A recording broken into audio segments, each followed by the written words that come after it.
Morning. Today is Monday, June the 3rd. This Committee of Finance, Diversity, Equity, and Inclusion is called to order. Madam Clerk, please call the roll. Here. Here.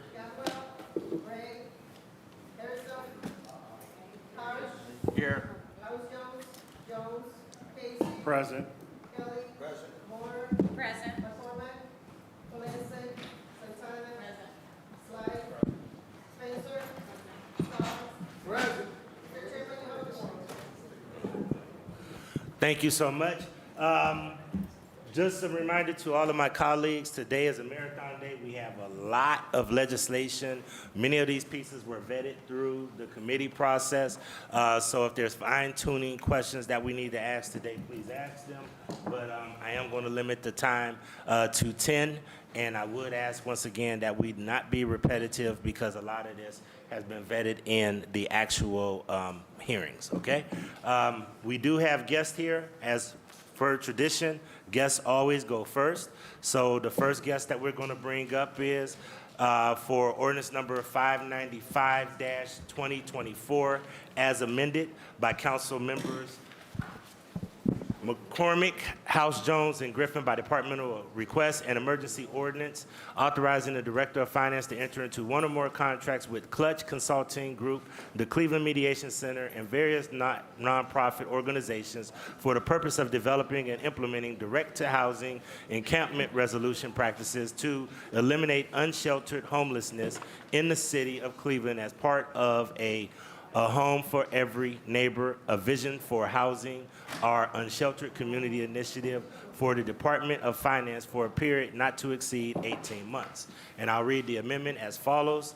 The amendment states there is no legal objection to this legislation if amended as follows. 1, in the title, lines 12 and 13, in section 1, line 5, in section 2, lines 5, and section 6, and in section 3, line 4, strike for a period not to exceed 18 months, and insert for a period of or periods not to exceed a total of 18 months in all 4 places. This was signed 5/20/24 by Stephanie Melnick.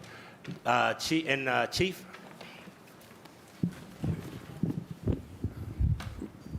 I'm sorry.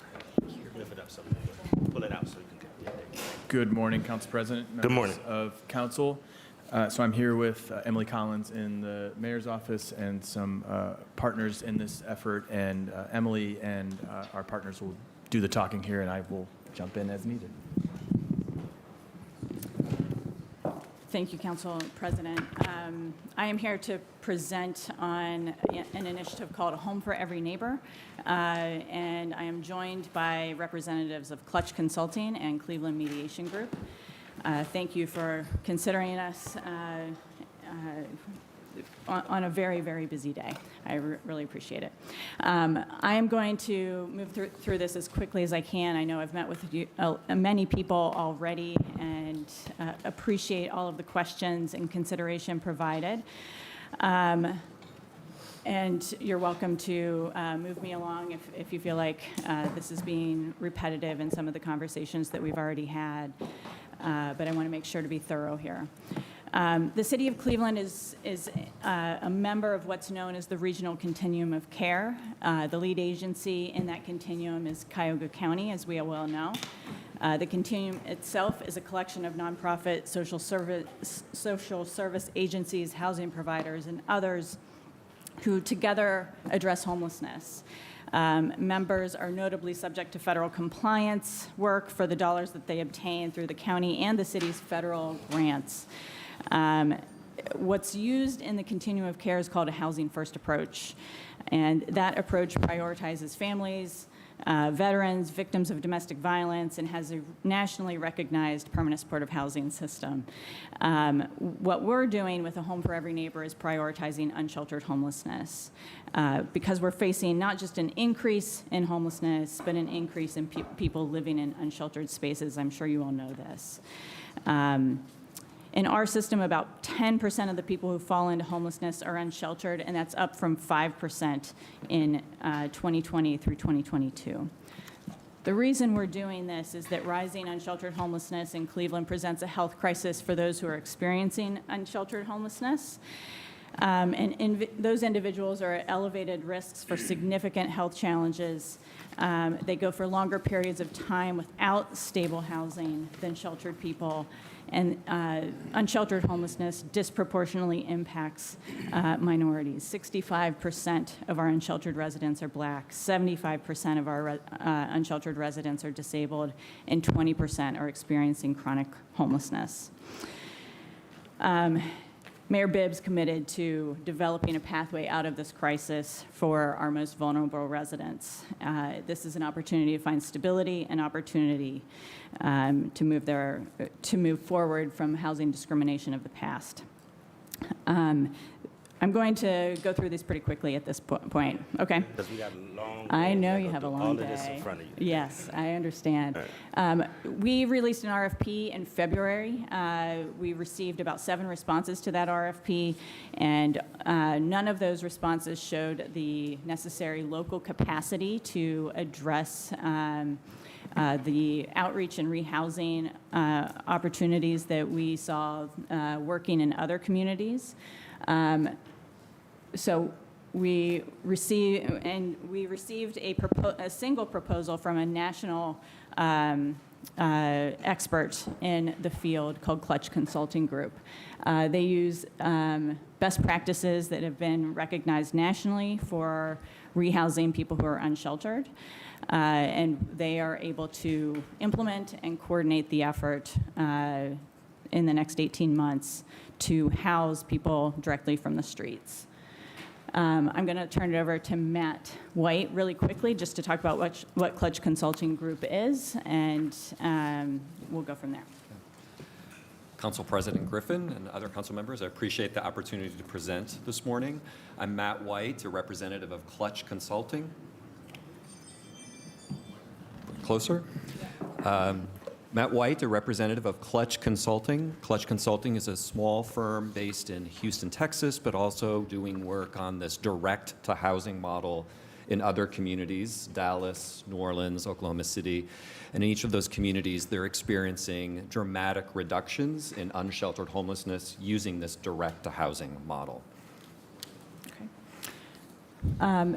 And Matt, do you want to speak to the actual model just so council members can have an in here? Yes. Okay.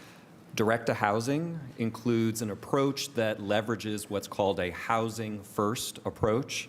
Housing is understood to be a critical component to stabilize people who are unsheltered, so housing is provided first, housing first. Other interventions then follow that, behavioral health interventions, connections to community benefits, behavioral health supports, other community connections and resources are provided after people are put into housing. In order to make this work, the direct-to-housing approach requires that we first engage and recruit landlords, property management companies who have units that are available to lease to people who are moving directly from the streets into housing. And the direct-to-housing approach then provides the appropriate supports, the intensive kinds of supports, so that people can be successful tenants. The practice includes a 4-week cycle. We start with identifying a very specific geographic location, and this is done in partnership with city leadership.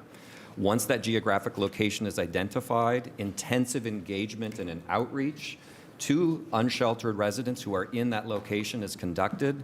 Through that engagement process, we identify the specific housing barriers that people are experiencing, whether they're legal issues, behavioral health challenges, and then a housing plan is developed individually for each individual, and that includes a specific unit or a housing resource that people will move into.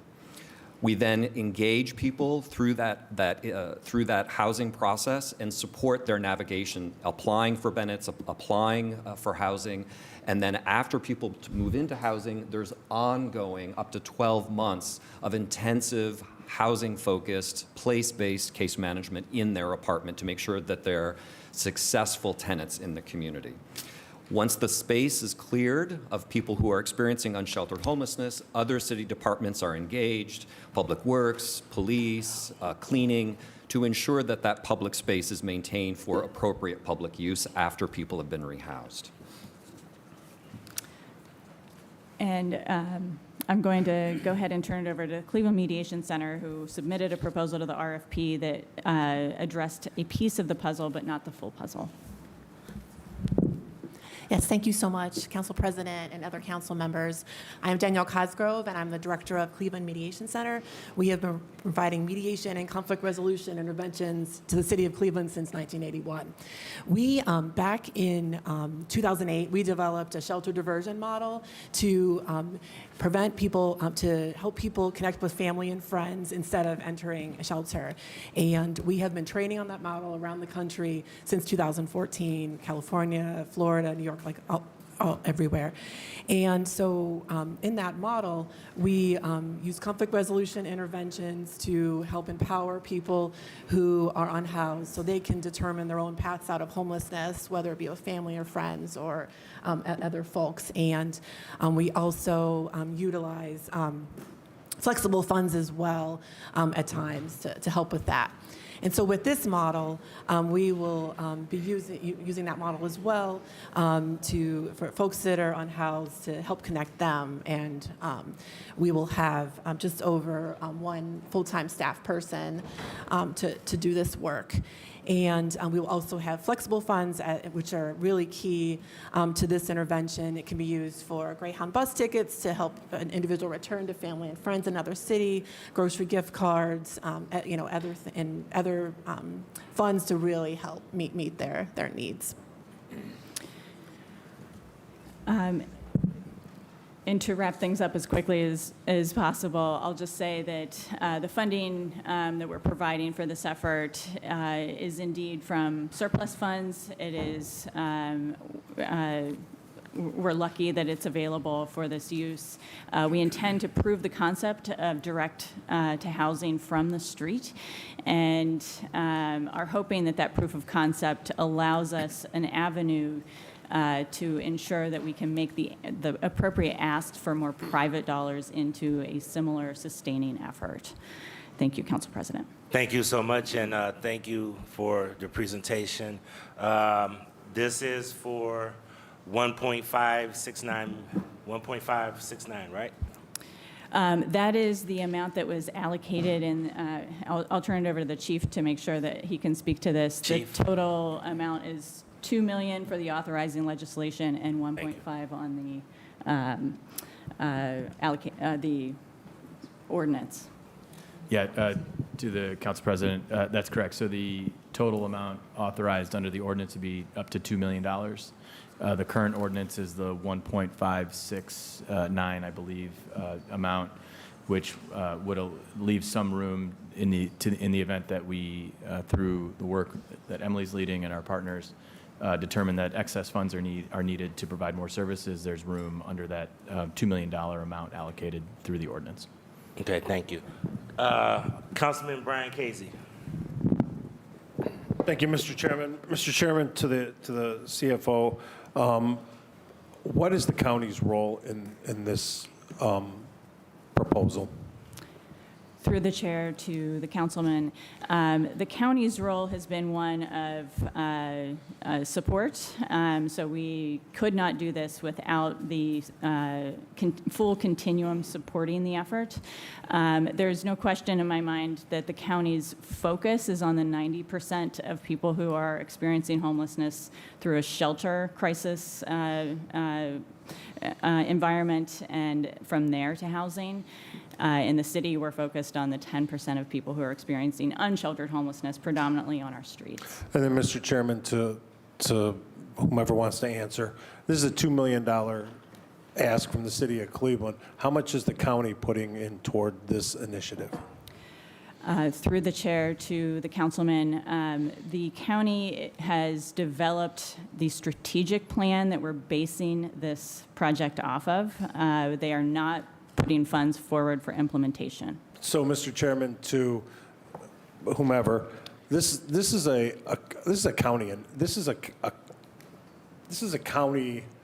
This is what the county's supposed to be for, right? The city of Cleveland shouldn't be doing social work initiatives like this. That's not how we were set up. That's what the county's set up for. That's why the city of Cleveland, more specifically, and the whole county just passed a health and human service levy. And we know that our little brothers and sisters over at the county are not good partners when it comes to things that happen within the city of Cleveland. So the question is, Mr. Chairman, to the CFO, is if we're taking this initiative, and it's basically a county service that we're now providing to the city of Cleveland, and we're going to do it because it's the right thing to do.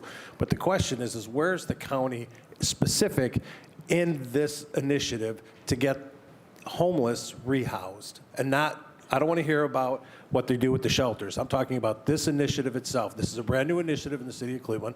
I think it's needed. I'm not sure that this is the appropriate place for it to be because this is a county. This is what the county is supposed to be for. So specific to this piece of legislation and this initiative, what is the county doing? Through the chair to the councilman, the county is involved in biweekly discussions with us to ensure that the people who are moving from mostly chronic homelessness to housed status can continue to be a recipient for county wraparound services and benefits. And it's critical that that happen. There's no way that we could support, as a city, the wraparound services that are needed once people are housed. So we are coordinating our effort strongly with the county's support systems. And then, Mr. Chairman, to the chief, we have a specific staff that is going to be dedicated to this initiative, correct? Through the chair to whomever, the councilman, yes. Okay, and then, Mr. Chairman, to I don't know your title, so you're special assistant to whatever. Who's the specific staff that are at the county that are going to be working on this initiative? Through the chair to the councilman, I'm sorry, did you say who are the county staff? Correct. Oh, I'm sorry. I just didn't hear it. There are a total of 4 staffers at the county in the Office of Homeless Services, and my understanding is that at least 2 of them, three of them, they're a person who's handling data, they're a person who's handling program services, and the director of the Office of Homeless Services are all participating in this effort. And they're all going to be hands-on, and they're well, of course they're going to be good with it because they're not paying for it, but they're going to be hands-on. When we find somebody, they're going to be hands-on, making sure that the county wraparound services are going to be provided. Through the chair to the councilman, this initiative will not work unless they do that, so yes. Can you please keep us abreast of how this is going, especially with the services that the county should be providing to individuals like this, and making sure that they're not just, because it's the city of Cleveland, and we know that they don't want to be involved with the city of Cleveland, or at least a number of them don't, that we make sure that we're getting what should be offered through the county for this initiative. Through the chair to the councilman, absolutely, we will keep you apprised, and we actually need your feedback as this initiative's rolling out from what you're seeing in your individual wards. If you are seeing people moving around, for example, instead of our goal of housing, we absolutely need to know that. And then, Mr. Chairman, to our panel here, one last question is, have you found locations yet for individuals to be housed at? I mean, have we gotten to the point where we know where the unhoused are going to be housed? And will you keep council members abreast if one of these houses appear in their wards so that we can assure that services are being provided? Through the chair to the councilman, yes, absolutely. We will keep you apprised. You can imagine that we are not disclosing exactly where we are targeting our housing efforts. We certainly do not want people to be leaving shelter or leaving other situations for the purpose of becoming unsheltered and then housed.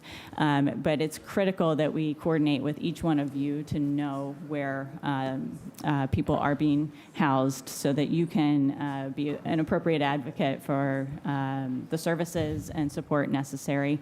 And to answer your question about have we found the locations, I think you all know that securing a location is a slightly different story than having the initial conversations to actually house someone. So yes, we do have interest in the number of units that we are needing, but actually signing the lease requires two parties, and that's the part of the work that we're doing here. All right. Thank you very much, and congratulations on this new initiative. I'm glad that the city had to take up the role of the county and help them out in doing their job. We appreciate the effort, and we look forward to working with you on this. Thank you. Thank you, Councilman. Councilman Kerry McCormick. Thank you, Chair, and good morning to everyone at the table and to our packed house today. Good to see. Chair, I just want to speak in favor of this ordinance. I spent 4 years in the Office of Homeless Services Advisory Board prior to my retirement in 2022 from that board, but got a lot of great experience with the providers here in Cleveland and Cuyahoga County and the importance of the collaboration there. I also work intimately with providers in my ward. Ward 3 has a lot of homeless services providers that do a wide array of work supporting our unhoused community here in Cleveland. So again, very intimately, aware and kind of tuned into the work of these organizations. I want to say that, I agree with Councilman Casey that this role primarily should and must sit with the county. And I think those are kind of longer ongoing conversations about how we strengthen that partnership and really understand that role and who's doing what and where that leadership comes from. But I think that, this ordinance is desperately needed here in Cleveland. We have seen an incredible rise of unhoused folks in our community. And there's the frustrating moment, Mr. Chairman, when we get calls into our office, and it ranges from concerned residents to all sorts of non-crime issues, criminal issues, and beyond. And it doesn't seem like we have a cohesive place to go with a compassionate, caring way to deal with those issues. And so, I think that this program is a really important start to kind of say, we're going to look beyond the bureaucracy and just target getting folks housed, target getting folks in the right place. And my hope is, Mr. Chairman, that not only is this legislation successful for the coming year and beyond, but that this will spark a new sense of urgency within the community and our leadership with homelessness issues to rethink how we do things. And I think that this is a really good example of where that needs to be done. To be clear, and I've said this to Ms. Collins before, there are really incredible people doing incredible work in Cuyahoga County when it comes to our unhoused population. But I do believe it needs kind of a spark to rethink leadership and structure, right? So that we can take all those folks and really good efforts and think about how do we maximize their expertise for impact in Cleveland. So I want to be clear. I know I've been critical of the system in the past. That is not addressed towards people or organizations. We've got great people doing great things. Does that system need refinement? Does it need direction? I do think so. So I think in the immediate term, this ordinance is going to have a great impact on our community now, right, for folks that need stable housing and to get folks plugged into stable housing. But again, I hope moving forward that we're really able to see, with the leadership of the city and others, a larger coalition on how do we refine the impact of these services in our region. So again, Chair, I'm really excited. I really want to thank Ms. Collins here. She has jumped right in, Mr. Chairman, and kind of from a clean slate said, how do we reform the system? How do we disrupt the system to really house people today? And I know that took some arrows. I want to recognize that, but I do appreciate it, and I appreciate how you've done it in a collaborative way. Not throwing elbows at people, but saying, this is the focus is on impact. The focus is on our community members who need housing. So again, Chair, fully support this ordinance. And again, having spent years, sitting on behalf of City Council within the doors of the Office of Homeless Services, I think an intervention like this is not only needed today, but my hope and really calling on us and the Mayor's administration and partners is to take this model and to take the results here, learn from them, to galvanize a further effort towards reforming the system. So thank you, Chair. Thank you. Councilman Chris Harsh, Councilwoman Spencer and Santana. Thank you, Mr. Chair. I'll try to be very, very brief. I took over that responsibility for Councilman McCormick, and I've been working with Director Collins as well, and I do support this ordinance today. For some of the same concerns that I have, though, going back to Councilman Casey, we really do need to figure out how to transition this over to the county long-term so that they can take this under their wing. I will say, though, that for the people at home, COVID did weird things across the country in all categories and across all columns. However, there is not an unnatural, unexpected, and crazy spike in homelessness in Cleveland. There were a few other things that happened here.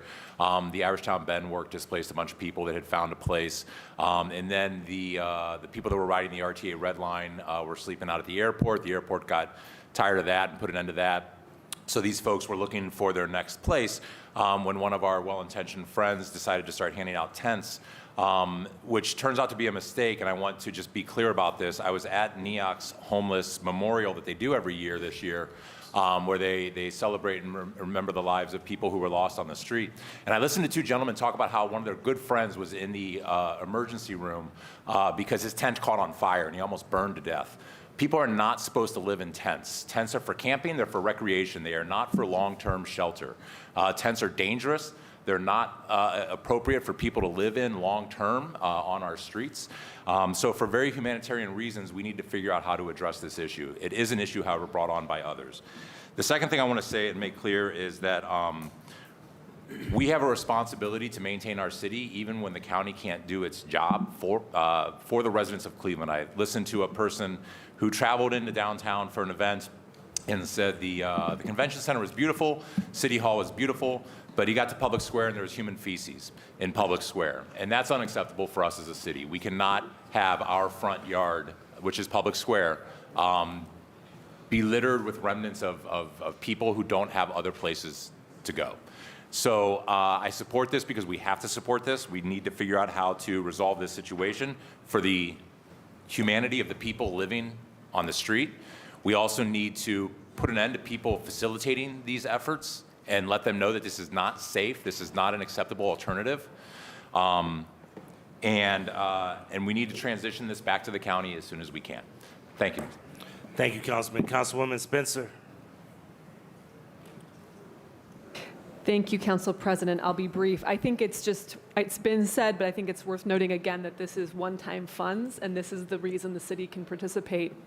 It's very poignant, right, that this is not something that we have taken up before, and we have this gift of one-time funds for this purpose. So I think that monitoring the success of this and then looking ahead, it'll be a challenge to attract more funding, but I know that's what is needed.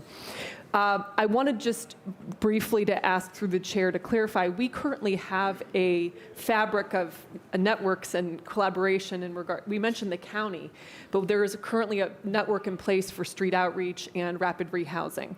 So I think that it needs more resources like everything else, right? We have NEOC, we have Eden rapid rehousing vouchers. I'm unclear about how those are going. I understood those were diminished in terms of volume.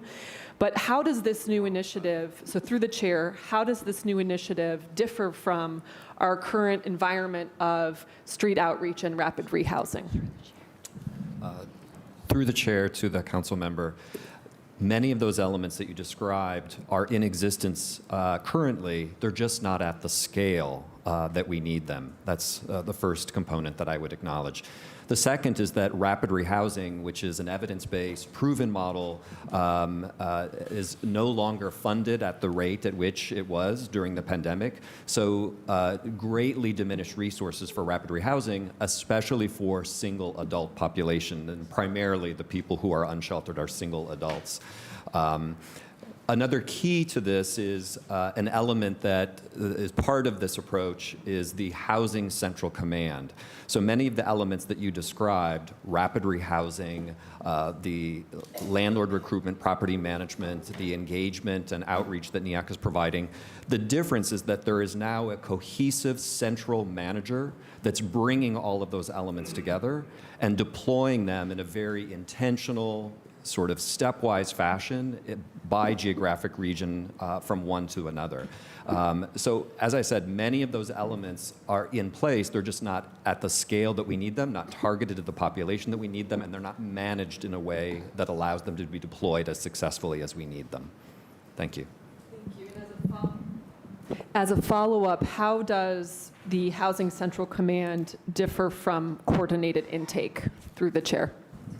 Through the chair to the council member, Housing Central Command is a management approach focused on this particular initiative. Coordinated entry, as you've mentioned, is a system-wide process to provide access to crisis services, assess people in a standardized way, and provide a referral to appropriate housing for the entire homeless population. So the difference is one is very large in scale and somewhat diffused. The Housing Central Command specific to just this initiative and focused only on the unsheltered population. Okay. I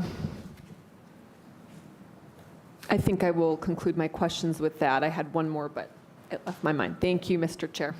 Thank you, Councilwoman. Oh, I do. Sorry, Mr. Chair. Can I just ask, what is the number? Do we have a current estimate of the number of unsheltered folks on the streets of Cleveland right now? Through the chair to the councilwoman, the point-in-time count, which was held in January, showed about 120 people on the street. We know that number's increased in the summer months, and we're targeting 150. Thank you. I have Councilwoman Santana Starr, and then Councilwoman Moore. Thank you, Mr. Chair, and I will be brief. I know we have a long agenda, so through the chair to the chief, to Ms. Collins, we met, and I thank you for reaching out to council members to educate us about this ordinance. I fully support this ordinance, but just two quick questions. One through the chair, and can you repeat your name? Through the chair to the council member, Matt White. Matt White, Yeah. okay. You mentioned 12 months of support allocations, rental assistance. That seems pretty costly, right, for 10% of our homeless population. I'm curious to know, considering this is a one-time funds, what's the plan B if we get no county resources or we get no federal funding to continue this project? Through the chair to the councilwoman, I will let Matt speak to the funding that people, or the opportunities that people remain in line for while they're participating in this program. But I will say, in response, we need to prove this concept to get private dollars into the system. So I think this is the opportunity for us to really push our corporate partners, our philanthropic partners, to fund outcomes that actually show success. Got it. Yeah. And through the chair, are you prepared for worst-case scenarios? So through the chair to the councilwoman, we have had many discussions about what happens when this doesn't work. I think a lot of those discussions involve people potentially exiting shelter for the opportunity to obtain housing. We are working on, the appropriate backstops to ensure that we can handle that if it does happen. Thank you, Emily. And then my second question is, if you identify a property owner in Strongsville, are these individuals able to be housed outside of Cleveland County and into suburbs? Through the chair to the councilwoman, absolutely. And part of what the Cleveland Mediation Center is so good at is ensuring that family and friends who are able to house people and those connections that might exist outside of Cleveland are leveraged as part of this program. And that's the importance of a flex fund to ensure that we can, that barrier to housing that might exist, whether it's transport, whether it's mediation literally between, disputing relatives, that can be handled as part of this program. Got So it. yes. Thank you. And I would just say, just my final remarks is, I know when we were trying to house Section 8 vouchers, it was very difficult to find property owners to house these individuals. There's no policies in place, right, that makes these individuals, be able to rent to these individuals. So good luck. Thank you. Totally support. I'm a yes on this ordinance. Thank you for all your work. Thank you. I have Councilman Starr, Moore, then House Jones.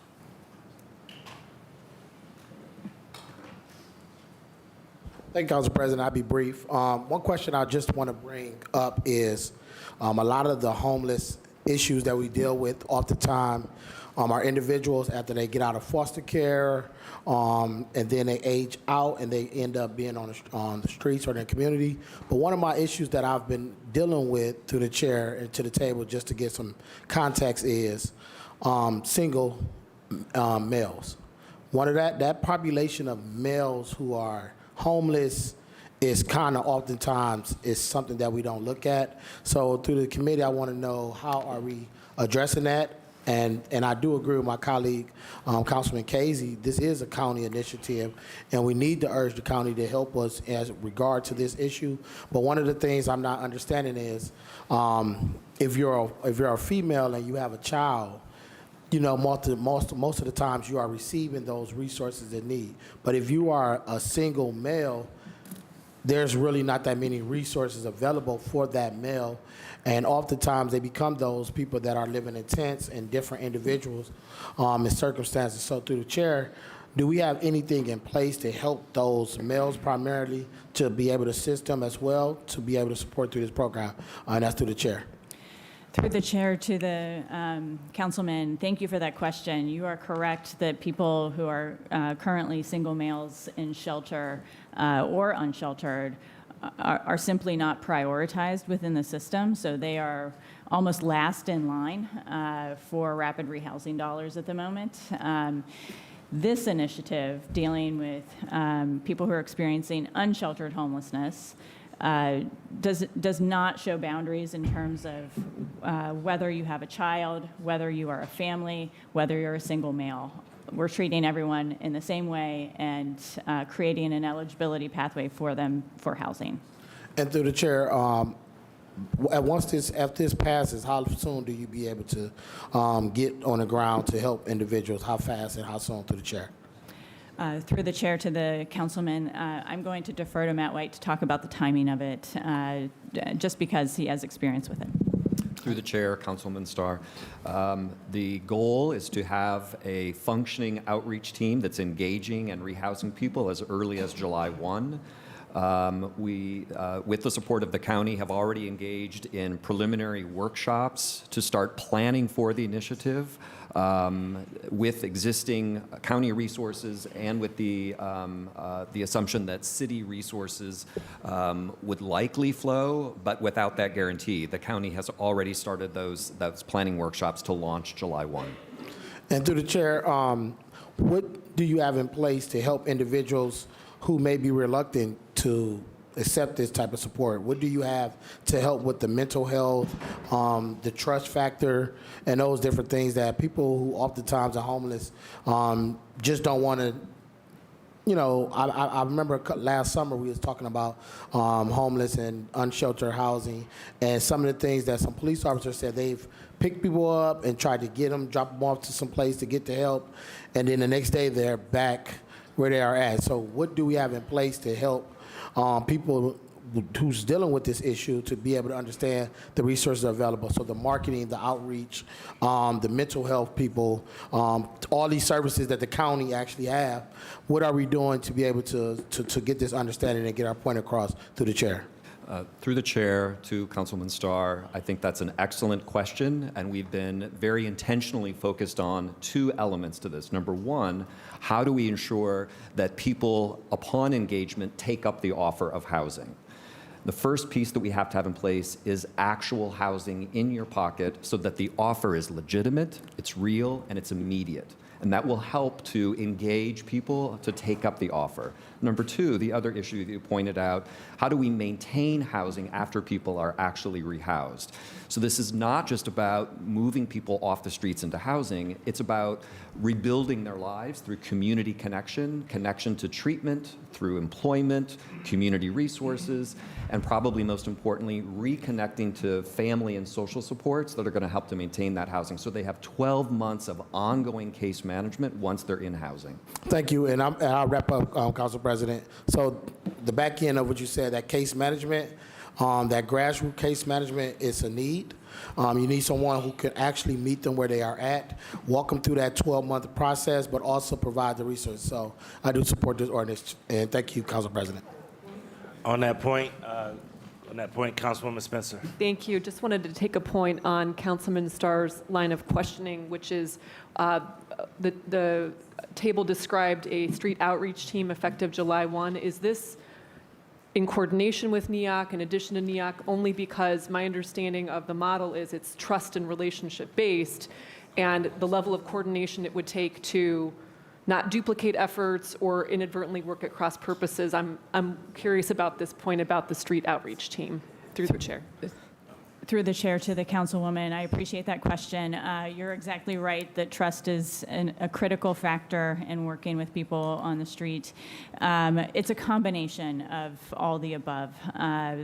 You may notice in the file that we did receive, in response to the request for proposals, something of an objection letter from NEOC.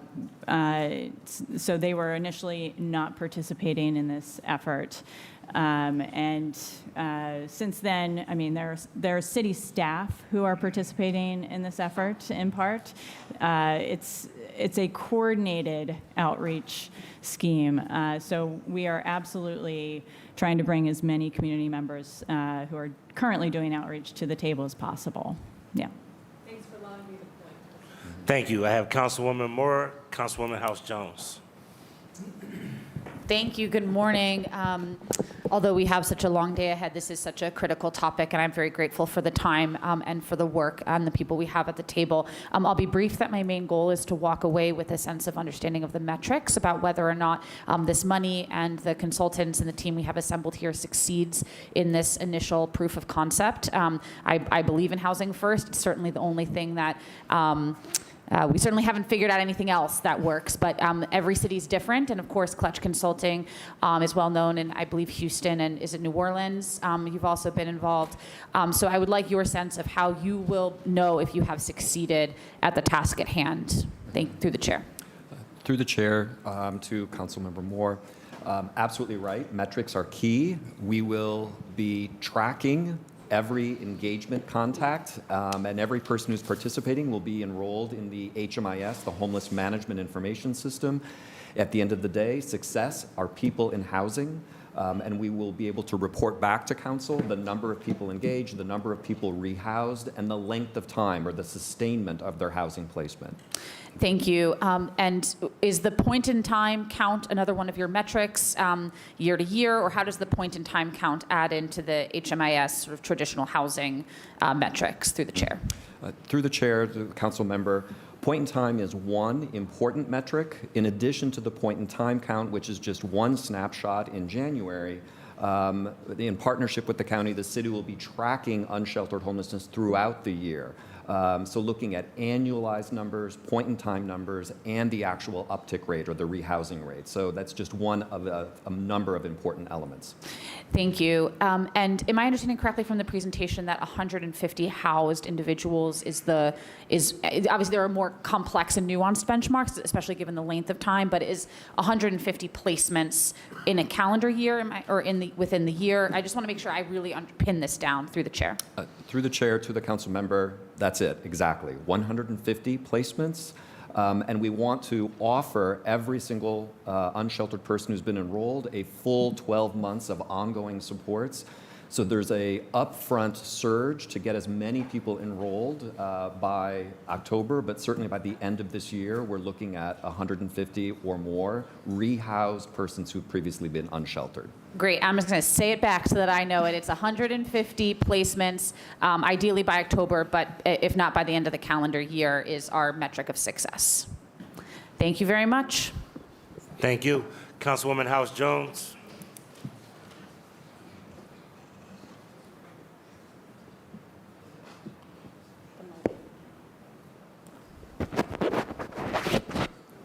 Okay, and through the chair to the team here. Good morning. A quick question that I have is for those that are currently unhoused, do we know do we have the breakdown of where people were prior to becoming residents of Cleveland before they were unhoused and encampments? Do we have a good idea? And if so, can you bring out the percentages of where people reside? Through the chair to the councilwoman, that is a specific question that is very rarely asked, and the data is not kept if it is asked. That's something that we would really hope to change with this initiative. Yes. So through the chair to the team here, so that's one of the things, anecdotally, I would just say, in my conversations, as I do engage for those who are in the encampments in Ward 7, what I have been finding is that a good number of people prior to being living in encampments were not living in the city of Cleveland. They were coming from places sometimes not even in Cuyahoga County, which I think I would ask and make a request that as we are going through this process, that we actually find out where people are living, so that we can be able to develop a stronger relationship with the communities, because we are beginning to, shoulder this community responsibility of unhousedness, and we absolutely have to show success, and again, being able to build a sense specifically also in partnership with property owners and property management companies to build that, that knowledge base so that it can bring comfort and some level of settlingness for those who are embarking on this journey, because a lot of times people are hesitant for things that they don't know.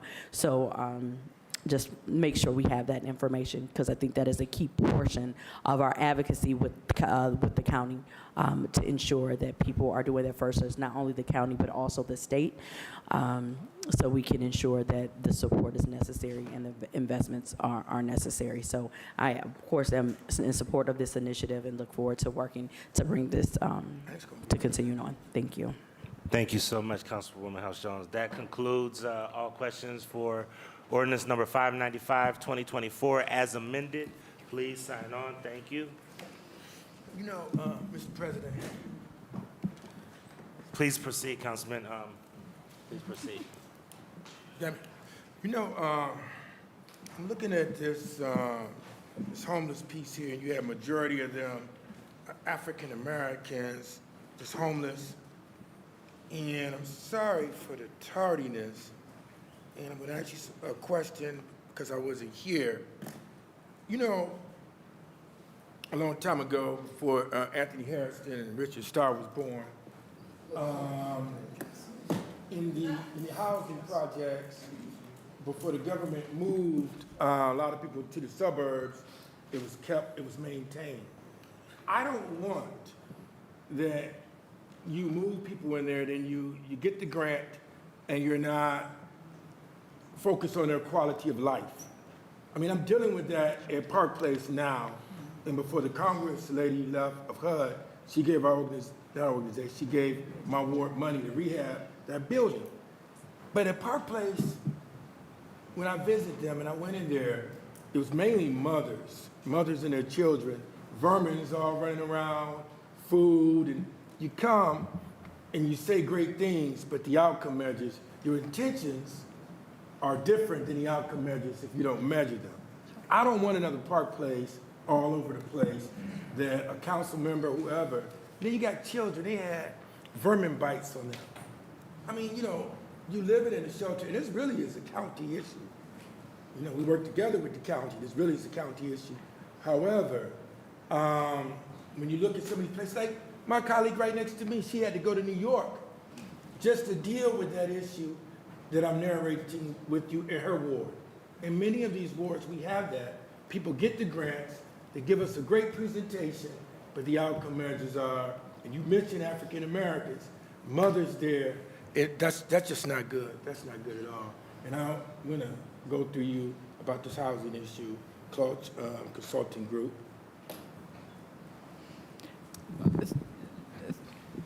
Do you want to hear? Through the chair to the councilman, absolutely. The disproportionate impacts can be felt not only on the streets, but in housing. And it's important for us that we are thinking through housing placements at the front end, not the tail end. Let me have our consultants speak to it too. I think you called them out specifically. Yeah. Through the chair to the council member, one of the elements that I think makes this a bit different is that the housing placement is determined in consultation with the participant. The housing that works is the housing that's the choice, that is in the neighborhood, that meets the criteria, the standards, the kind of living arrangement where the individual likes to live. That's the best predictor of long-term success. And so they will be engaged in helping to identify the appropriate rental neighborhood location that makes most sense for them. Yeah, you got to have individual service plan for each and every one. It's not a one-size-fits-all.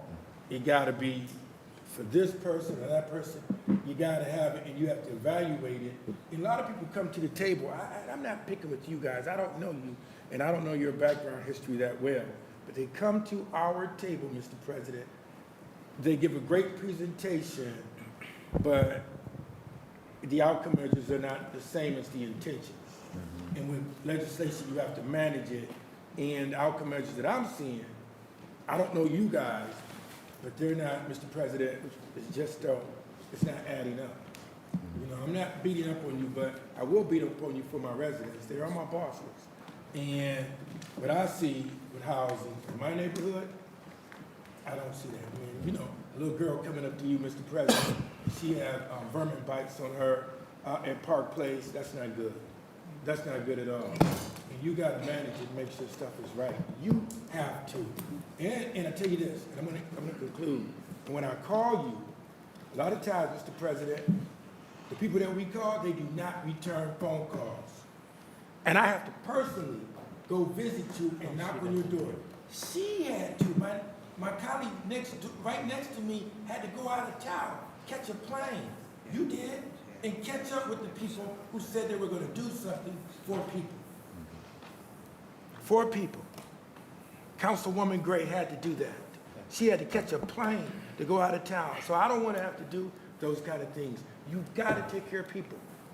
How many, and speaking of the people, you look to hire any of the residents, any African Americans who can tell you what's going on, that way you have an up-close view? And assistant ear.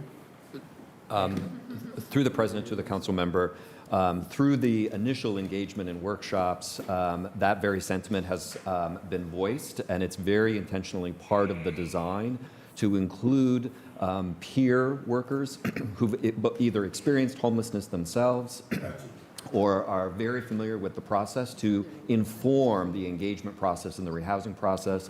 And I welcome the opportunity at your request to come back and report to you when we have been successful and we have addressed unsheltered homelessness and done it in a way that addresses your concerns about the quality of life and quality of housing. I would like to come back and report when we've done that. Mr. President, many people say that, and I don't know you guys, they don't give us progress reviews. They don't come back to the table when you evaluate to tell me what dependencies or milestones that you're hitting. You don't give us progress reviews at all, Mr. President. We don't see it. You go about your merry way. And when the residents call us, tell us what's going on, then the council lady has to go visit them. And when she go visit them, they don't return her calls narrating your story. And then you have to go catch a plane and go out of town to deal with that issue because you care about your people. And that's not good. That's not good at all. You know, so you give us the progress reports, and you got to do it, man. If you don't, I'm going to come looking for you. I will. End of story. All right. Thank you, Councilman. Thank you. I appreciate that. Thank you, Councilman. Councilman Joe Jones. Thank you, Mr. Chairman. Earlier in the testimony this morning, there was the discussion about 150 homes, I presume, that you have identified. Do you have a listing of where those home locations are? Through the chair to the councilman, we had explicitly said earlier that we do not have the exact locations, but also stated that we are very happy to ensure that you each are knowledgeable as we are placing people. Do you know when you will have that available, Mr. Chairman, to the distinguished lady? Through the chair to the councilman, so you can assume about 50 people per month up to August. So about 50 placements per month from July to August. So I'm happy to ensure that you know as soon as we know what those, it requires literally signing leases. So we have to make sure that we have the actual locations nailed down to share that with you. And so then, when these leases, so I presume, Mr. Chairman, to the distinguished lady, these leases are with various different property owners? Correct. As these would be considered like somewhere along the line as a certificate to, like CMHA Housing does it for each of the people who are marked to go to these properties? Through the chair to the councilman, CMHA could be a solution for some people. We think it will actually be very few, just because of the process that it takes to get a CMHA location. But we are working in concert with them to identify who on their lists may be in arrears, for example, who could quickly be made whole. And Mr. Chairman, and I know this program is moving forward, and, we've had a discussion about it, and looking at it overall, and just contemplating and thinking about, talking about permanent solutions in dealing with homelessness. And my humble suggestion, I know that there's a number of agencies that do this, but when we make these kinds of investments, it would be nice if we were able to build a system that could help rehabilitate our existing housing stock, especially some of those properties and homes that are in the city of Cleveland, and then put homeless people in some of those homes that we know that have been blighted or vacant for a while, fix them up, rehab them. We could work with our existing utility companies to get a break on the utilities. There's a number of ways and means the city could help to offer in kind to help to house our homeless population. And I'm not sure if you could develop and build that, because at some point you're going to run out of this money. And then you're going to be coming back for some more money. So how do we create a program, Mr. Chairman, to the distinguished lady, that is more of a more permanent situation that can really, truly, fundamentally, over the space and time, really help continue the process of helping those people who are poor?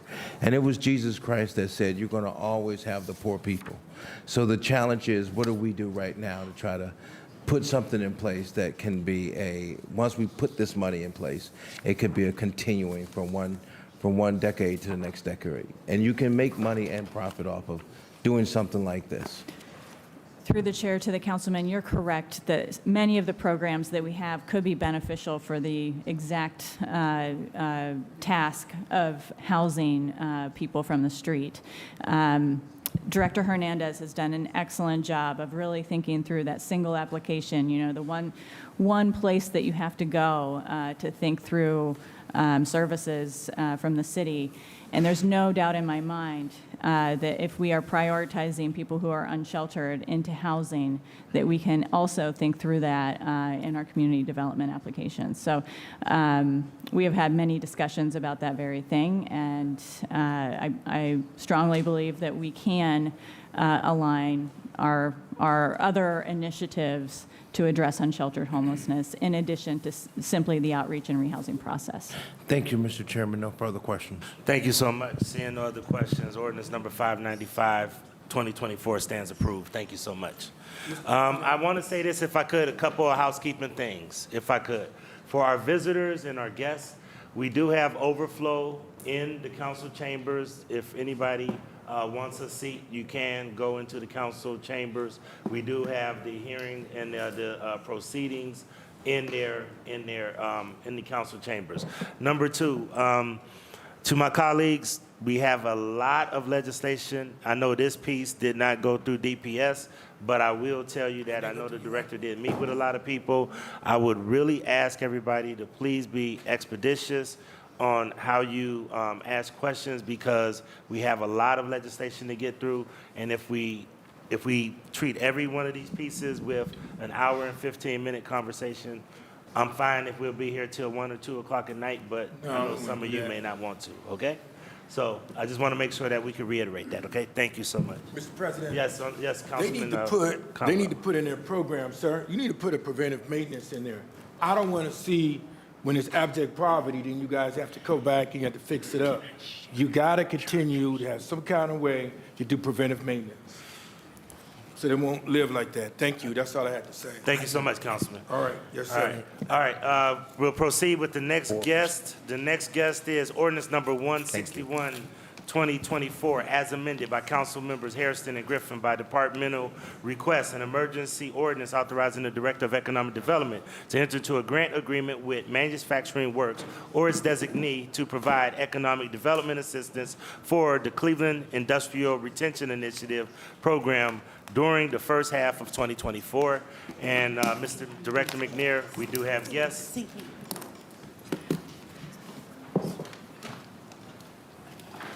Please proceed. And once again, I'd ask everybody to please be expeditious as possible. Which number is this, Mr. Chairman? 161, 2024. Mr. McNair, please proceed. Thank you, Council President. And I'd also like to add that there is an amendment with this ordinance. I'll read that amendment. Okay. The amendment says there is no legal objection to this legislation if amended as follows. In the title, line 7, and in section 1, line 4, strike the first half of in both places. Number 2, in section 2, line 1, strike 250,000 and insert 500,000. And the date is 5/31/2024, signed by Stephanie Melnick. Please proceed. Thank you, Mr. President. I am joined here today by Adam Artman, the President and Executive Director of the SERI Program for Manufacturing Works, as well as Millie Caraballo, the Industrial Development SERI Program Manager, as well as Afoma Zeppi from our staff. And we are here today to talk about ongoing operational support for the SERI program in the amount of $500,000 for the year 2024. I'm going to hand it over to the team from SERI in just a minute to talk a little bit briefly about the work that they do. But as you know, we do supply operating grants to a variety of economic development agencies who help us expand our reach. This is an important one that works with a lot of the small to mid-sized manufacturing companies within the city of Cleveland, without which we would have a much harder time reaching. And so with that, I'm going to hand it over to Adam and Millie. Thank you very much. Thank you, Council President, Council members. Again, Adam Artman, Executive Director, President of Manufacturing Works. We strengthen manufacturing through connection, education, and training. We appreciate your consideration in allowing us to continue this multi-decade relationship with the SERI program. For the presentation, I'm going to turn things over to Millie Caraballo, our Industrial Development Vice President. And Millie, just to let you know, please be expeditious, because many of us have seen this presentation several times, okay? Thank you. Thank you. Council President and council members, thank you for hearing us today. Let me go right to there. This is sort of a diagram of what Manufacturing Works does along with the SERI program and how we work with manufacturers in the city of Cleveland and northeastern Ohio. As you know, the SERI program focuses on the city of Cleveland manufacturers. We conduct a grassroots outreach to manufacturers, building trusted relationships. We identify their challenges, connect them with resources, services, and educational programs to remove barriers. I'd like to thank all who participated in our appreciative inquiry to make sure that we were kind of on the right track earlier this year on the work that we're doing and all the suggestions that were made. SERI has been around for since 1996, and we have a process that we use. But over the since Manufacturing Works took over the SERI program, where the program has changed in size, we've averaged about 460 visits a year. We have sorry, I missed. We've identified over 5,500 issues. We've helped retain 3,900 jobs and an average of capital investment of $195 million. So we currently have about 17 impact projects in the pipeline that if they all come through within the next 5 years, that's 177 million in capital projects. And we've been working with the city, again, for 27 years. Here is our process of outreach. We do the outreach, which is a site visit or a long conversation, either virtually or on the phone. We have a lot of data that we maintain in a CRM database that we share with the City of Cleveland and with council as they request the information. We enter services. We try to address all the services, connect them not only with departments internally in the City of Cleveland, but also with other economic development partners as well as other resources within the community. Our sweet spot with some of these companies, with our companies, is usually companies that have between 20 employees and 75, because they're the ones that really do not have a person that they can have dedicated to just do all the research that they need to do. So we try to maintain those relationships. We try to have multiple relationships within a company, so if somebody leaves, we still have someone in the company that we can reach out to. These are all our partners. A lot of them you recognize as like this SBA, Team NEO, Magnet, Greater Cleveland Partnership. We all have our own specialties and our strengths, and we try to work with them as best as we can, as well as our local community development organizations, where we know the companies, they know their people, and we try to make sure that there's a balance and that we can keep helping these companies grow. I know I'm Hispanic and I talk fast, so if I need to slow down, let me know.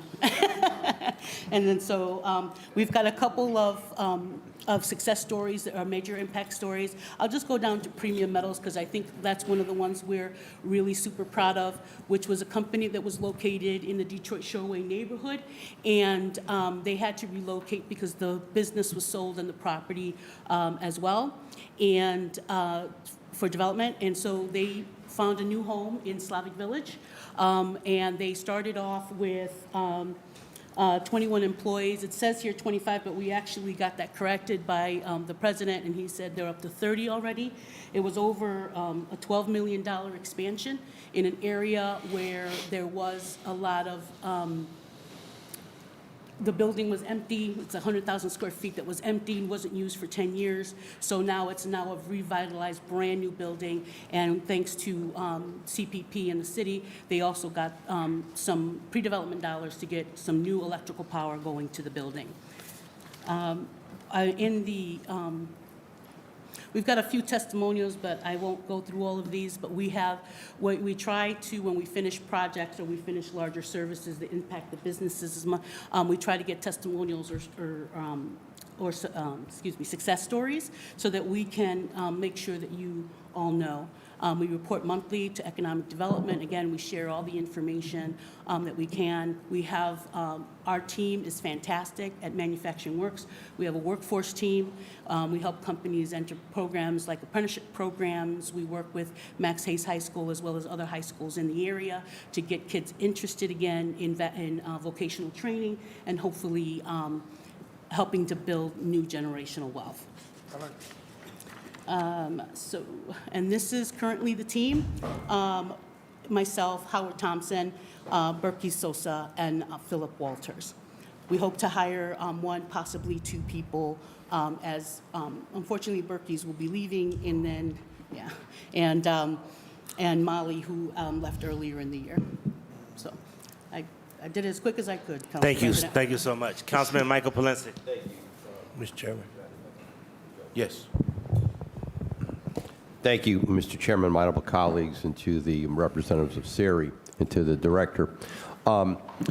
We all know how important manufacturing jobs are. In fact, the northeast side of the city, we had the greatest loss of manufacturing jobs in the last 40 years.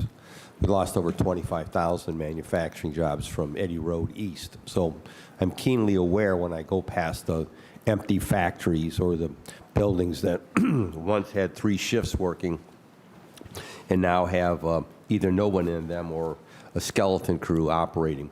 So I'm very much aware of the manufacturing state that we're in. But I want to direct my comments to the director and maybe to Sari.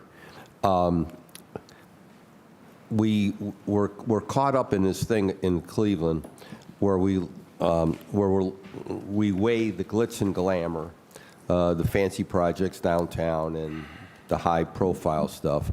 But we all know that many of the quality and good jobs have been in the manufacturing field in our neighborhoods. If you had your wish, how would you envision Sari? Because there's, what, only 5 people in Sari now working? 4. Working the entire city. Wow. So how do you work the entire city and help manufacturing businesses? What would be your vision or the ideal situation? Because 4 is not adequate. We need I find, especially with many of the small manufacturers, they just don't have the time to do certain things. They don't even have the time to come to neighborhood meetings. They're trying to keep a roof on their head. They're trying to keep their lights on. They're trying to keep their people employed. What can we do or should be doing differently, or what should we collectively, the administration and council, be looking at to better facilitate and help our manufacturing base, what's left of it in this city? So through the president to Councilman Polensek, one, I think it's a multi-pronged solution, right? And I think that Siri plays an integral role in working with a lot of those existing, particularly smaller manufacturers throughout the city. And as I've learned more being here, particularly on, some of these folks don't even have succession planning, right? Because they are so small. But again, I think if you're looking at the larger vision that's going on, I think this is where we talk about the investments that were made in something like the Sites Readiness for Good Jobs Fund. You look at so much of our city, particularly in the northeast quadrant of the city, where you have a lot of these older, aging industrial buildings, many of which have tons of environmental remediation issues. That investment of $50+ million of the Site Readiness for Good Jobs Fund, which we are looking to leverage to increase, and the ability to acquire those properties, remediate them, and bring them back online, right? There is a tremendous opportunity in front of us nationally. When you look at the manufacturing sector, you look at the onshoring that is taking place, right? And that is taking place from a lot of different global issues, whether it is political distrust with places like China, right? But you're seeing a massive influx of manufacturing back into it. Legacy cities like Cleveland can capitalize on that, but only if we actually have the sites for those manufacturers to be at, right? And we're not talking about places like Intel, which is on 1,000 acres in Columbus. But coming in here, I remember asking the question, how many 10+ acre sites currently exist in the city of Cleveland that is actually shovel ready and ready to go? Does anyone want to guess the answer to that question? 1. We have one 10+ acre site in the entirety of the city of Cleveland that is shovel ready and ready to go, right? And so the work of the Sites Readiness for Good Jobs Fund, I think, can create that pipeline, right, which we can then step in to help attract those companies. But again, the work of the people inside of Siri working with a lot of those small existing manufacturers, right, and addressing their day-to-day issues is critically important. So I think it's like a both end, right, working with the folks that are here and the small ones that fit in the supply chain side of things, as well as the larger scale. Just a bit, I won't belabor the point, Mr. Chairman, to Sari reps. Do you receive any funding from Greater Cleveland Partnership at all? No, we do not. You do not. That tells us a whole lot right there.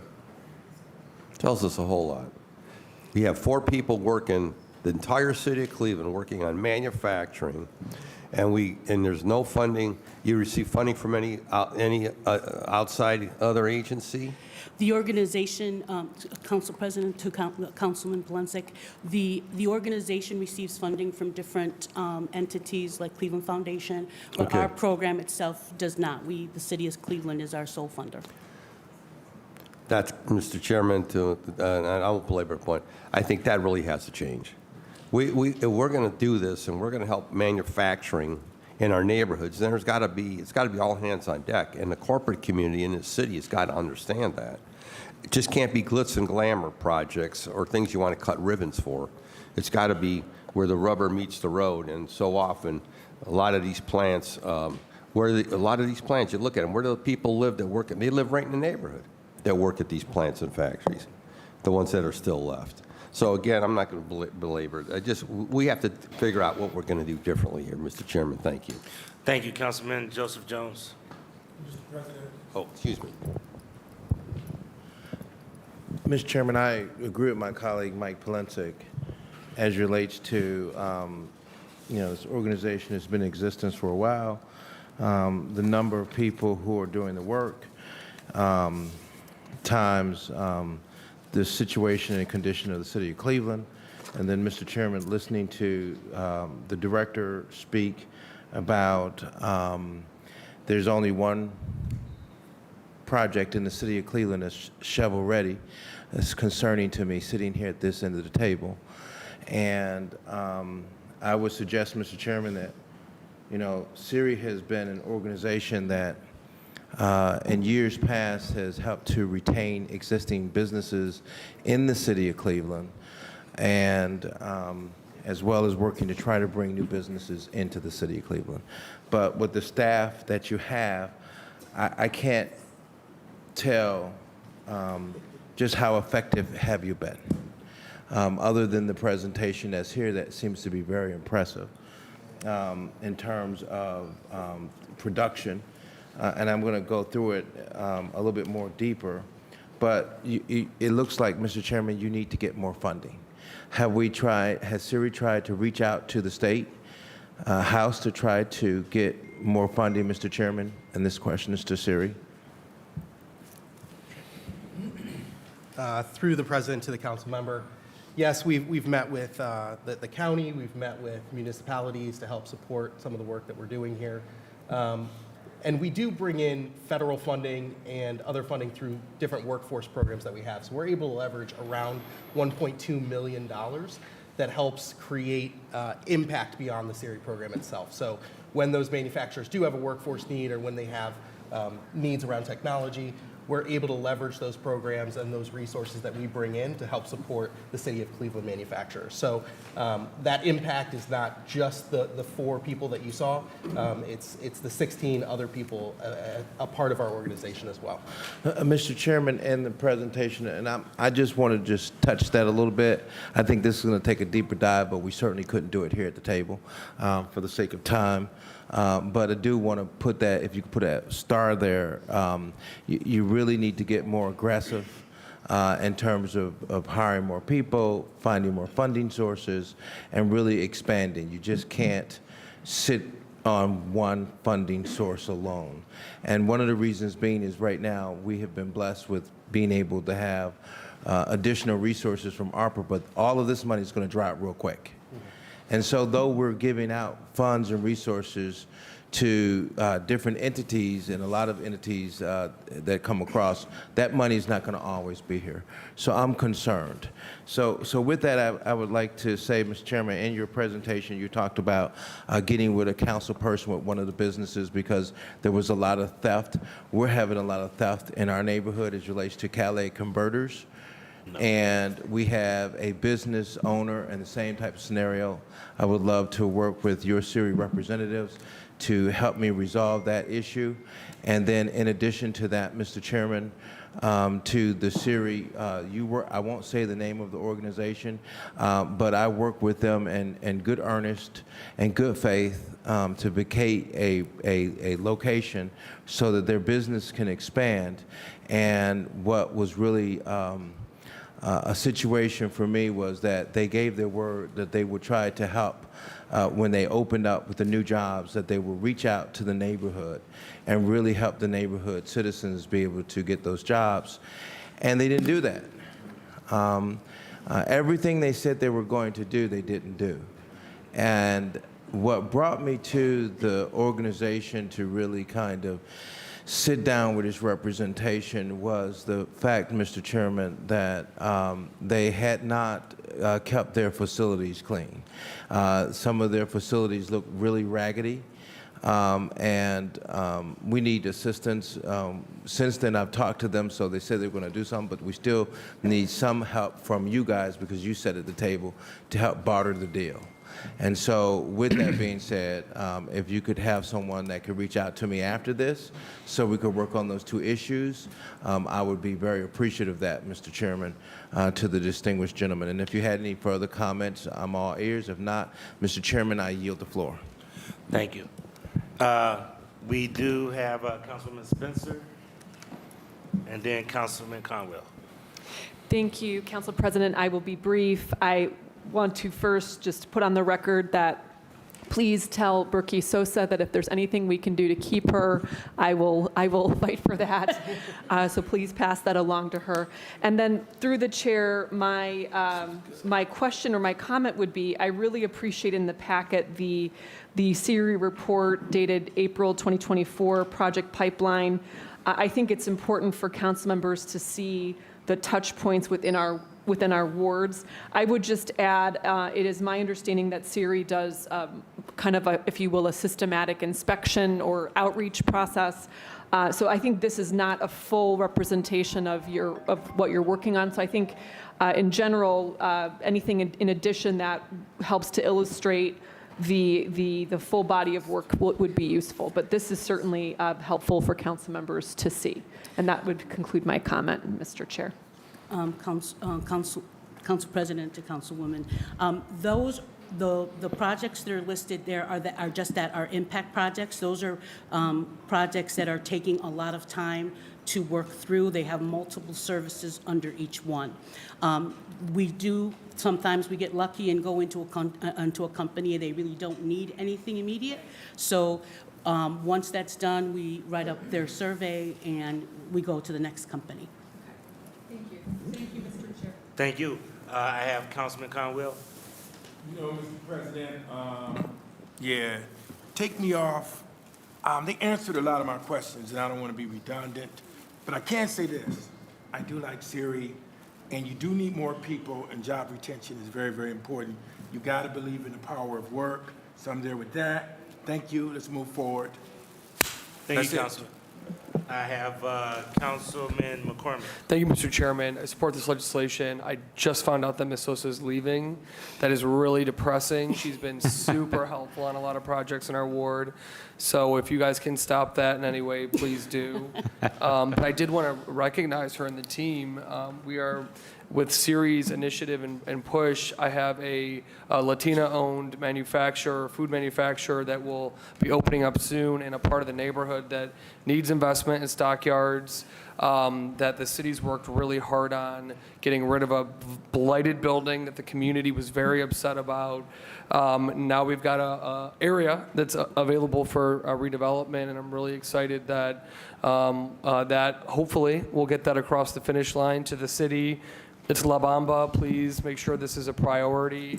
I know the county land bank has been helpful, but this is a priority in our community. And again, it's a great Latina-owned business that is just doing great things already. And if we can help them expand in the city of Cleveland, that is just a win-win all around. So, Director, please make sure that's top of your radar. Thank you, SIRI, for your help with that business. Thank you. Seeing no other questions, ordinance number 161-2024 stands approved as amended. Thank you. Thank you. Thank you. All right, next one is 522-2024 by council members Conwell, Bishop, and Griffin by departmental request, an emergency ordinance to supplement the codified ordinances of the City of Cleveland by enacting new section 559.248 relating to the creation of the Colombian Cultural Garden at 1325 Martin Luther King Jr. Boulevard. Do we have, please join us at the table. And what is your name and your organization? My name is Lori Ashik. I'm the Executive Director of the Cleveland Cultural Gardens Federation. Thank you. Please proceed. Did you have any updates or just want to add the Colombian Garden?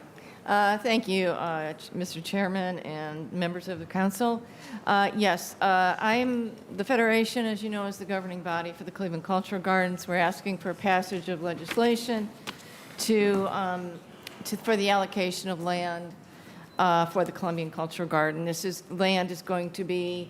plot is going to be about halfway between the Ethiopian Garden on the southern end and the Irish Garden. We are very pleased that this will be our first Latinx garden. The proposal came to us from the Ohio Colombian Federation in 2019, that it has gone through all the appropriate approval processes for the design review from Landmarks Commission and Planning Commission, and now we'd like to see this final step in the creation of the garden. Thank you. Thank you so much. Councilman Conwell, this is legislation that you've been in support of. Oh, yeah, I'm supportive of it 100%. It's the first Latino garden in my neighborhood, and they're 100%. I saw you when I walked in. You gave me that look. You was right there. I just had to get on to something else. I know about it. I support it 100%. I do want to meet with the representative from the Colombian, I know that's in South America, garden. Are they here? Unfortunately, no. Yeah, I just want to meet with them, but I'm there 100%. Anything, you have my personal cell phone number. When are we going to execute on the garden? What do you think? Well, Councilman, through the chair, the next steps would be the building permits, but this is the final step before construction can begin. So I don't know exactly what their timetable is. Just let me know, and if you have any issues or concerns, reach me to let me know, then I'll move forward with it. Before she go, I want to ask her a miscellaneous, and it's real quick, because you have Lanier. Please proceed. He's right here. All right, it's all for the legislation. Did you guys take care of them yet for the World Day? You talked with me through the chair about 1 billion times, and it should take one time to execute on it to get it done for their funding. Through the chair to the councilman, yes, we did. We're drafting the contract now. We're actually executing the invoice to be able to pay them. So that's on the way. Is it you, or do I need to talk with someone else? Because, Mr. President, when someone tell me something, it should be one time you tell me, but then it's 2, maybe 3 years later, and they still not have received their funding. That's bad. So no, through the chair to the, they should be seeing it sometime this month. What you think? End of the month? Give me a date. So when Laura, when she reaches out to me, I can move forward with it. I don't know if I can give you a day through the chair to the councilman, but I will look and see if how close I can get to tell you. But it should be this month. Could you follow up and make sure you get a councilman an absolute date? Sure will. Yeah. That way I know when you give me a date. When they give me a date, Mr. President, if they say it's going to be June 20th, then I can call you on June 17th to see are you there. So I can manage it. But if you give me no date, that's not good for me. Will do. Yes, sir. All right. And you just call me anytime, let me know. Because I don't know if they haven't executed on it. Just say, Kev, they haven't executed. And that way I can just visit his office unannounced to see this. And then I do that, don't I? Yep. To make sure that it's done. All right, thank you. Thank you. Councilman McCormick, then Councilwoman Santana. Thank you, Chair. I'll be brief. Number one, I'd like to be a co-sponsor on this ordinance without your objection, Council President. I was working with a couple members of just folks that I know in the community from the Colombian Foundation, and I know they're really excited about this. I've gotten to know as well with Councilwoman Santana the growing community of Colombian Americans here in Cleveland. It's a rich, vibrant community that's really making an impact in Cleveland. So I'm really excited to see this garden come forward, and the association's commitment to diversifying our cultural gardens, which I know is critical and important. So again, really excited to see this garden come forward, and I know we've got a lot and a growing active Colombian community here in Cleveland. So thank you, Chair. And if I could be added as a co-sponsor. Thank you. Please add Councilman McCormick as a co-sponsor. Councilwoman Santana. Thank you, Mr. Chair. I will also like to be added, and I would say, step back. Congratulations. I mean, this is huge for the Colombian community. I would tell you, Puerto Ricans are the largest percentage in the city of Cleveland, and yet we have not been able to get a garden because of how much it costs. So through the chair, just quick question. What's the overall budget to roll out this cultural garden? Through the chair to Councilwoman Santana, there is no one cost figure for any particular garden. It depends on the garden's design. No. And very often gardens do their development in phases. So phase one could be 100,000, 75,000. I mean, it really depends on what the design and how many elements there are in the garden. There's no one figure. So right now, there's not a budget in place to roll out this garden? Oh, the Columbia Garden has a budget. I don't. All the gardens are managed by independent organizations, and that is up to them. So, and I don't know what their budget is. So, to the chair, to the councilman, if you would like for us to get you that budget, Yeah, we can I see can if we get can that for you. get that for you. Well, congratulations. Thank I you. definitely want to be added, and I hope to be celebrating. And I'm not sure if rolling out this year or if this is a celebration that will take place next year, but please keep me on that invite list, okay? Thank you. Thank you so much, and please add Councilman Santana as well. Thank you. Seeing no other questions, ordinance number 522-2024 stands approved. Next ordinance is ordinance number 578-2024 by Councilmember Griffin by departmental request, an emergency ordinance authorizing the Director of Finance to enter into one or more contracts with Global Cleveland to provide services to immigrants, refugees, international students, and new citizens of Cleveland for a period of 1 year with 2 one-year options to renew exercisable by the Director of Finance. Director and, or I think we have Special Assistant Davis and Chief Abunama and former Councilman Sepperman. Please proceed.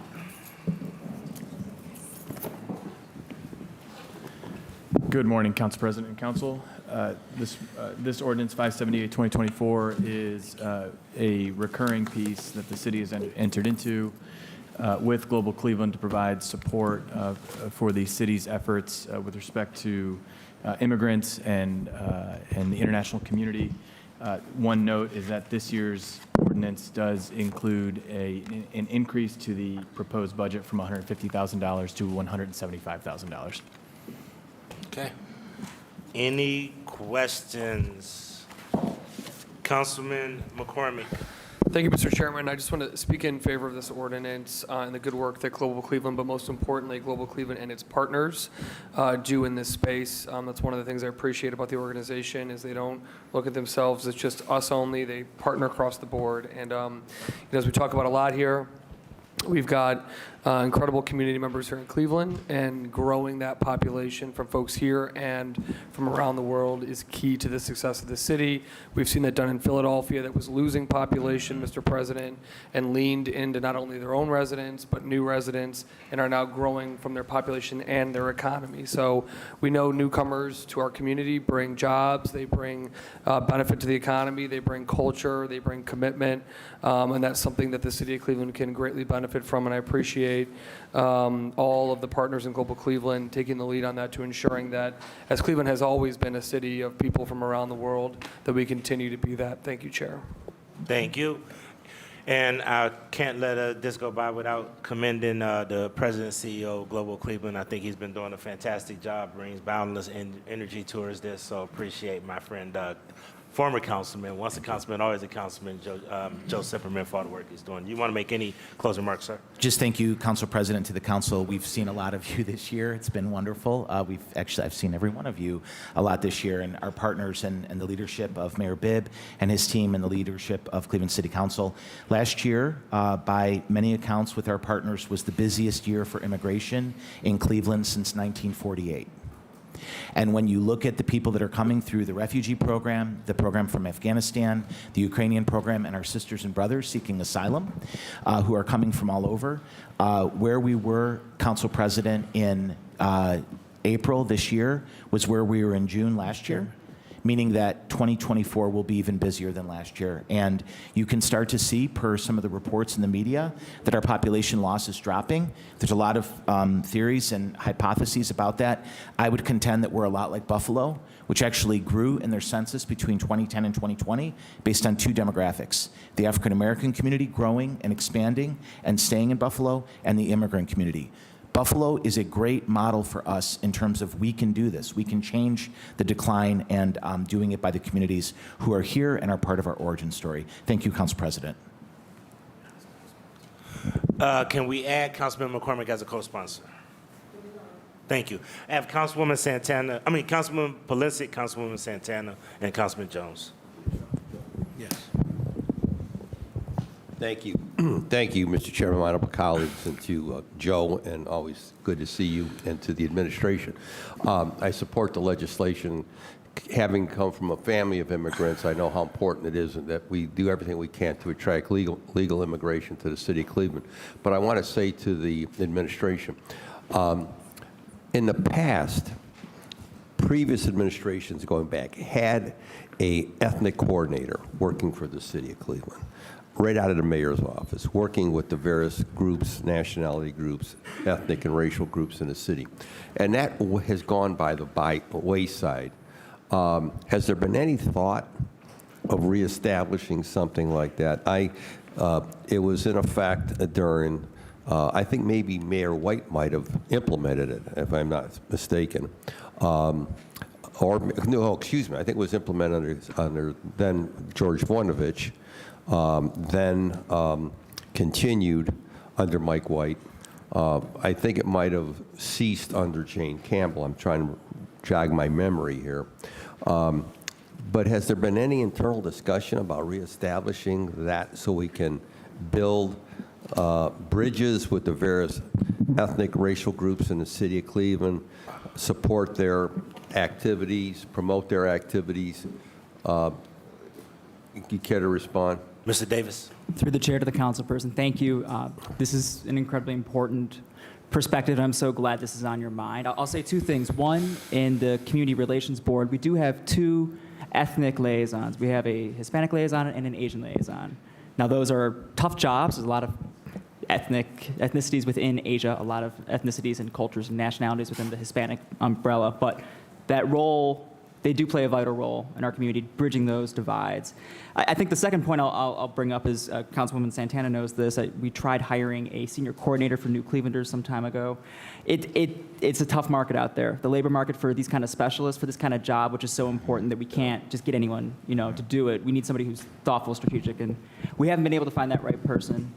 With budget constraints and other concerns, It just hasn't come together. I'll say Global Cleveland has filled this void for us in just about every way. I mean, this is, Joseph Min excels, as you know. Okay, but I just want to remind you, and I understand the importance of the Asian and Hispanic and Latino community, but there's still a sizable Italian population in the city, Lithuanian, Slovenian. I could go right on down the list of the other groups. The ethnic coordinator in the past worked all groups, all nationalities, all racial groups in the city of Cleveland. So I just want to make sure that you folks understand there's other people living in the city. And I'm adamant about that. Because sometimes I get the impression you don't think there is. So I want to reinforce that to you. I grew up in the city of Cleveland. My family grew up in the city of Cleveland. And I expect the administration, as I saw in the past with previous administrations, they recognize the ethnic and cultural diversity of the city of Cleveland. So I'm just going to leave it at that point. Thank you, Mr. Chairman. Thank you, Councilman Pulaski. Councilwoman Santana, Councilman Joseph Jones. Thank you, Mr. Chair. Through the chair to President Simperman, I do want to thank you for all the work. Every time I call you, you're there to support. And I would just say, the immigrant population is rising in our area. And I would say, through the chair to Councilman Polensek, actually, if you're Lithuanian or from Ukraine, there's resources, right, that are available to serve these families. However, Latino immigrants don't have these resources in place. So I just kind of want to put that out there. So through the chair to President Simperman, what is the state of our immigrant population? Do you feel that the city and the county has enough support for us to, just support these populations that are coming around workforce and education? I don't know, I'm just curious to know, what do you see as the future for the immigrants in the city of Cleveland? Thank you, Councilmember to the chair and the committee. I think the state of welcoming immigrants in Northeast Ohio is better than ever. This mayor, this council, our county executive, the county council, candidly, our governor, they get it. right? This is a fact that our demographics are not going to change unless we welcome and embrace immigrants. That goes for workforce, that goes for community development, and we're seeing it. When I began at Global Cleveland, there were a lot of conversations with a lot of different organizations. Just 2 weeks ago, the organizations, there were about 9 of us, got together and helped sponsor a legal clinic for asylum seekers. I would guess the vast majority of the people who used that day at the new County Welcome Center were from the Spanish-speaking community. I will always say we don't have enough resources because that's my job, but I will tell you that I've never seen so many leaders in government come together. We saw that recently with you, Councilmember Santana, Councilman McCormick, Councilwoman Spencer, and every member of council when it came time to support May Dugan to become a resettlement agency. That was a big lift. If that wouldn't have happened by this administration and this council, we would have lost 500 people a year every year, because each of the agencies resettles 500 people. And so in addition to doing that, I was literally answering emails as I was listening to the really interesting conversation before we were called forward. We just got a message from a partner of a family that's here from a community where there is a mom and 6 kids, and they're about to be evicted. She's a native French speaker. She needs help. We got another phone call from somebody who's looking for some legal support. They're seeking asylum. It's nonstop.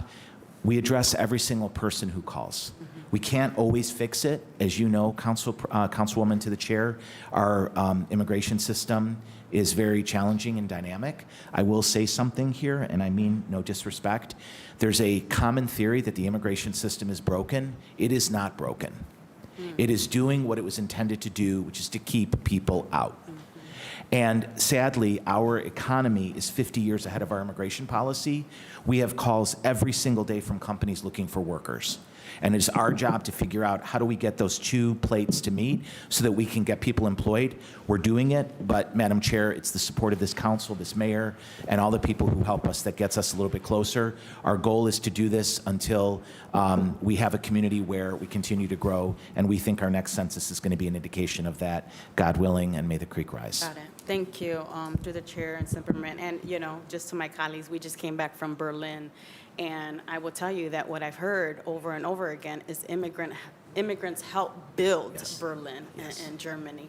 And so we need that workforce in place. So I'm not sure if, you know, I know I've talked to you about creating some policy that we could ensure that, you know, people that are migrating here have an opportunity for workforce and home ownership. So thank you. It is a passion of mine, and I hope we finally could hire someone that could be our liaison, because the Latino liaison here, I've said this over and over again, Chief, I mean, the work is just enormous. So thank you.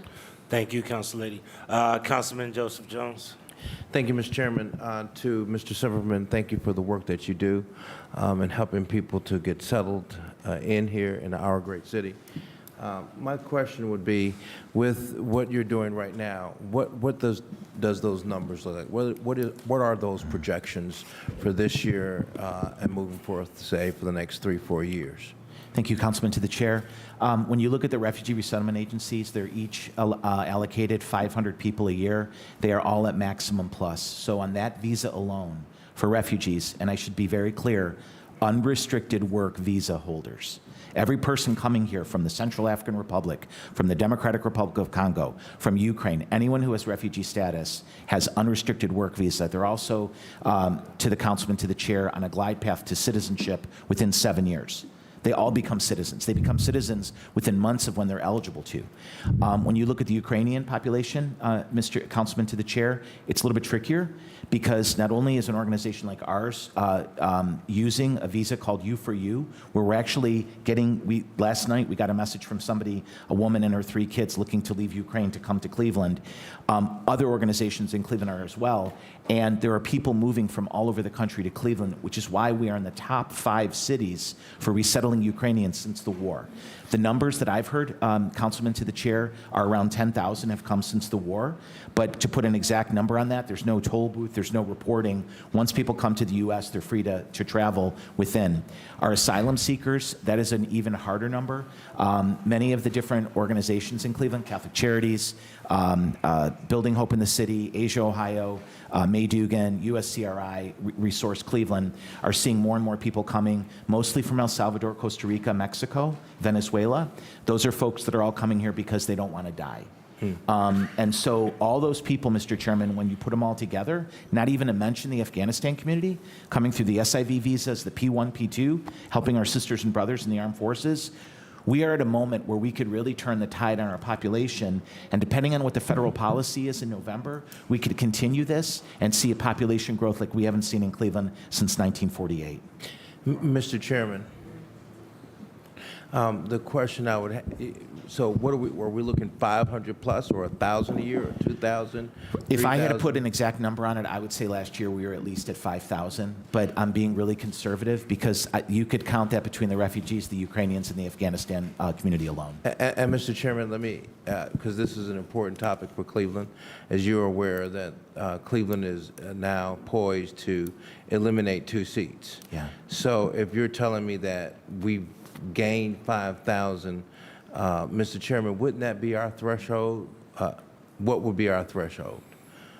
4,000? So we got 5,000 people, and this last year, and then how many this year you foresee? We're already past this year where we were last year at this time, so at least that number. The interesting thing is, Councilman to the chair, our community does a great job of welcoming people, training them, educating them. We need to do a better job of keeping them. Right. So we're at 10,000 between last year and this year? That came, in terms of if they stayed, we'd have to go back and get back to you in terms of where we are. But our goal, Mr. Chairman, is to grow this population every single year so that when we get to the end of the decade, the census will reflect that we were actually one of the cities that saw growth, like Buffalo, like Detroit, like Cincinnati. I see. And Mr. Chairman, in your testimony, you talked about businesses needing employees. In the greater northern Ohio, what are we talking about in terms of there being a need? Do we have a number on that? Yeah, the need is high, Councilman to the chair. We hear a lot from companies that are looking for frontline workers. To the conversation earlier, Councilman Plensick's point about manufacturing is right on. We don't have enough people. Even if every child of native-born family stayed here, we wouldn't have enough people. The challenge, Councilman to the chair, is a cultural one. We tell businesses all the time, we have great folks ready to work for you. Their English is improving, give them a shot. And we hear from a lot of companies that they've never hired international before. And oftentimes, Mr. Councilman to the chair, companies are rewarded on speed, not longevity. So they fill that spot. The people who we work with tend to stay in their jobs 2 times longer than native-born people do. So it really is a culture shift to the councilman, to the chair. And we're working with partners like Team NEO, Greater Cleveland Partnership, to really educate our corporate base that if they want to see our community grow, they have to do things a little bit differently. And we think we have the way for them to do that. Okay. Mr. Chairman, lastly, to Mr. Simperman, would love to have an opportunity to personally go out and see how all this, how the cake is made here on this whole. Yes, sir. I would love that very much. And I really appreciate seeing you sitting here at the table. Thank you, Councilman. Thank you, Mr. Chairman.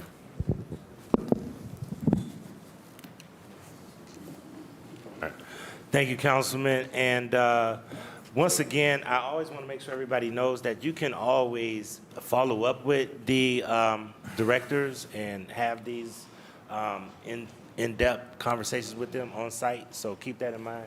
Councilwoman Gray. Yeah. Thank you, Chair. I just want to say, thank you to Global Cleveland and to Joe Mary because this ordinance I do support because I reached out to Global Cleveland last year on a situation that a young lady from Nigeria wanted her son to come to the country, but but she didn't have any assistance and know how to get him here, nor did I, but I reached out to Joe, and him and his team I don't know how they did it, because I didn't understand the backdrop of the Global Cleveland, but they done it. They got the young lady's son here to United States. She has her own business. He's working with his mom in the business in Ward 4. So I just want to say that Global Cleveland actually works and does the job, and I am so proud of what him and his team just stepped up and just done it without even questioning. So I just want to say thank you for your service. Thank you for Global Cleveland, because you've done the work. And the young lady and her son is very happy. Thank you. Thank you, Councilwoman. It's Thank an you so honor to much. work with you. Thank you so much. Seeing no other questions, ordinance number 578-2024 stands approved. Next ordinance is resolution number 591-2024 by Councilmembers Conwell, Hairston, and Griffin by departmental request, an emergency resolution appointing an assessment equalization board to hear objections to estimated assessments with respect to the creation of the University Circle Special Improvement District of Cleveland and the initial plan for public services for the district and declaring an emergency. And Director Wong is going to be here, but I do believe we have some guests from University Circle. Hello? Good morning. And I thought Chief Wetzel was here too, as well as the esteemed former law director, Attorney Beasley, Teresa Beasley.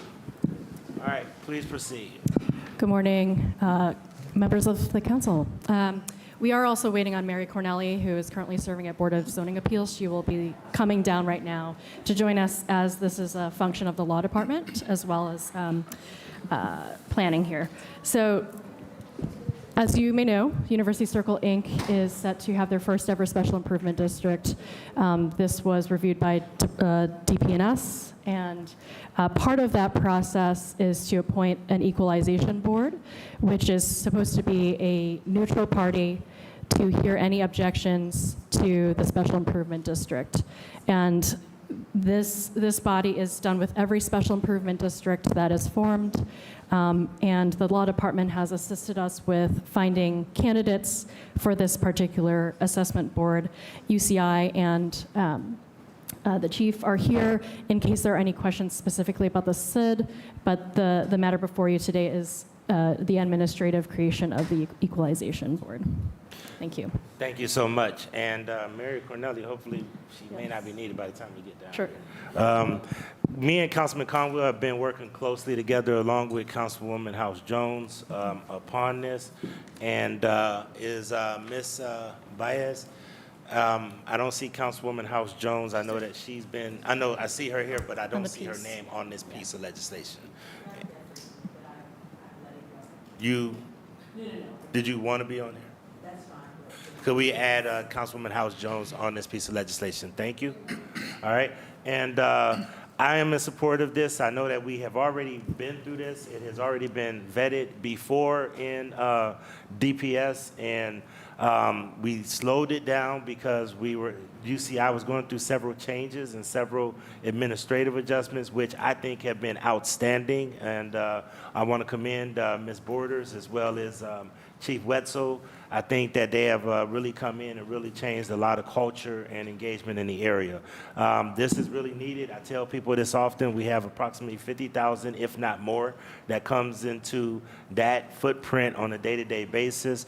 Therefore, we really need that extra support because it's like having another city coming in on top of a city that already exists. So I'm asking my colleagues to be supportive, but I will turn it over to Councilman Conwell, and then if Councilwoman House Jones would like to make any comments. You know, grab this mic here, Mr. President. Did slow it down. They had no pushback. Kate Borders came in and with her staff, they walked the neighborhood and talked with the residents, and they've been at, let's say, several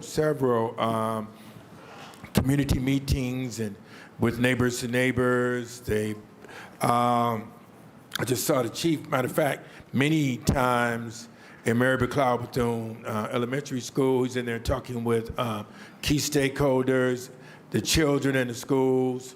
They didn't even leave the children out, and so I like that a lot. Matter of fact, they know the chief well. He walks the neighborhood a lot. You can look up when I'm walking.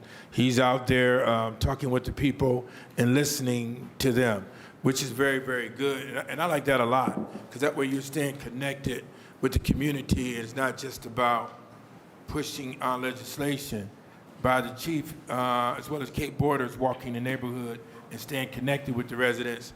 They hear them. They hear what the residents, what they're talking about. They're in the schools, and it's very, very good. That way they know their footprints, even in University Circle, but what touches University Circle, they're out there as well. So I asked my colleagues to approve the legislation. But it's one thing I want though. It's one thing. It's real easy. The law department, did I hear that the law department helped to pick who's going to be over the committee? Please proceed, Ms. Wong. That is correct. The law department finds the individuals who assist. And Mary Cornelli is now here if she would like to add anything about the process. Cornelia, Yeah, we. please speak into the microphone. What's that? Please speak in the microphone. Oh, Pull up a okay. little closer.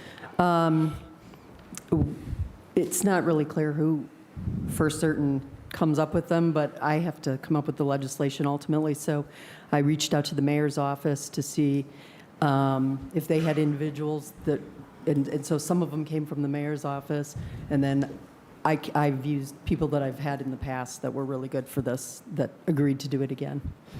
And if I may add, the purpose of these individuals is that they are supposed to be, quote, disinterested parties, so they should have no property in the area, and they are supposed to be neutral citizens that hear, objections to the SID. Yeah, they must own property in the city of Cleveland, but be disinterested with respect to the University Circle area in this matter. I understand that. I'm in the microphone now. I can't get any further into it, Councilman. I'll be a part of it. Through the chair, I don't know who these people that you guys picked, and why didn't you reach out to Councilwoman House Jones or me or the council president?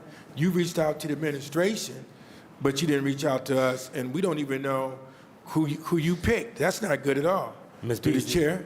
Ms. Beasley or Ms. Cornelli? I think it's on the administration to present people, and I get.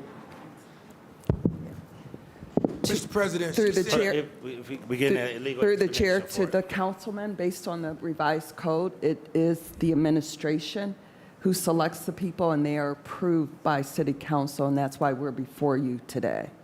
All right, And now- as Mary Cornelli stated, and council president as well, with each SID, there is an equalization board appointed to hear any complaints from the property owners within that district, and they have to be disinterested. So it's something that it always is chosen by, the people are chosen by the administration and approved by this body. All right, so former law director, through the chair, I don't see a list. I don't know how many people you're talking about. I don't see a list of who are these people. Why through the the- administration send it to us, me, council president, and council lady Jones ahead of time? Well, through the chairman, through the chair to the councilman, the people, the individuals being recommended are listed in the ordinance: Robert Cahill, Michelle Felder, and David Sharkey. And they meet the qualifications of being disinterested property owners, disinterested individuals who own property within the city of Cleveland. Those are the requirements. And you say, I didn't see them in there. There. Council President, what is, I'm I not know- going to ask you what you think about I it. do know people on the board. You know them? Yes, And, sir. and I heard And two. I did read the legislation. I heard two people that she narrated to me that I do know. Okay. So I agree with those two individuals. Okay, thank you very much. House Jones, where are you at on that? If we could, we got to stay in the We in the routine, paradigm, Chair. because, Mr. But President, if you're you asking the mentioned- question, because I am going to go to her if she You wants got to make it. comment, Cool. okay? All right. All right. And I'll yield to you to ask the question then. yeah, Councilwoman House Jones, did you have any feedback that you would like to give? No, through the chair to the committee. I know I have spoken with them. I know I have a sliver part. This is the 101st Street between Huff and Chester that will be impacted by this. Our community partner, our entity, the Cleveland Site Center, they are in support of this. And as far as Ward 7 is concerned, we are in support of it. Thank you. Thank you. Councilman Harrison, I know that you heard this before in DPS, but also you relayed it because you actually heard a lot of it, but I know you have comments on this, if you could, please. Sure. Thank you, Mr. President. Just a comment to the folks on the other side of the table.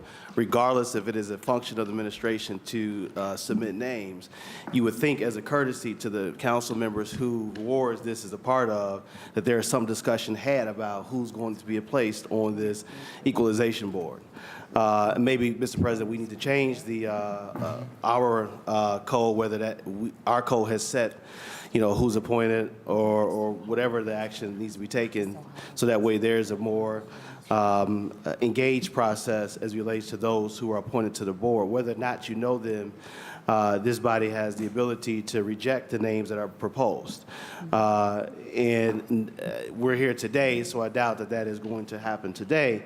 But, have some consideration for the members who are tasked with approving these individuals when making a recommendation. I get, yes, the administration, as stated by our guests, that the names come from the administration, but have some courtesy and chat with the members who represent these neighborhoods, and also who are tasked with approving the people who are going to serve on this board. You have a few fine people who will be placed here, so that's the only good thing about this, is that the people who are selected are actually some good people. Now, had that been the other case, then that's when you would have had a problem today with this body. And so, we often find ourselves here in this position, and it's sad that we continue to go back to this, these issues where, just a simple conversation should be had before these type of measures are put before this body to approve. Thank you, Mr. Chairman. Thank you, and duly noted, Councilman. And I will give you more time. Councilman Conwell, please proceed. And I appreciate my colleagues, they're right. Don't just give me a simple conversation. You give me some more background history so that I know about them, who is this individual moving forward. Here's the background history, council member. Here's the reason why the administration picked them before we go to the table. Because I have to tell my colleagues yes or no, and then some of them might ask me, what is this person's background history? And I don't want to say, oh, I just know their name, and I remember hearing it from the council president. Well, that's not good. You gotta always give us the individual's background history. And that's all I'm saying. Don't just bring this, never ever do that again. Never do that. I'm serious. Never do that, or I'm gonna say no. I just know of the great work that UCI have been doing in the neighborhood, in the community, by reaching out to the community, so I trust them. But the administration, I wasn't even an afterthought just because someone's name is on there. You give me the background history of someone, because that's what people do. That's what they do. And even the former law director, she would have gave us the background history. Here, council member, here's the person's background history, and I yield. I'm not happy with that. I support it, but next time, that's what you do. Thank you. Thank you, duly noted. And Director, I know that we don't often have SID districts, but I think you have learned something through this process, if you could, moving forward. Yep. Thank you so much.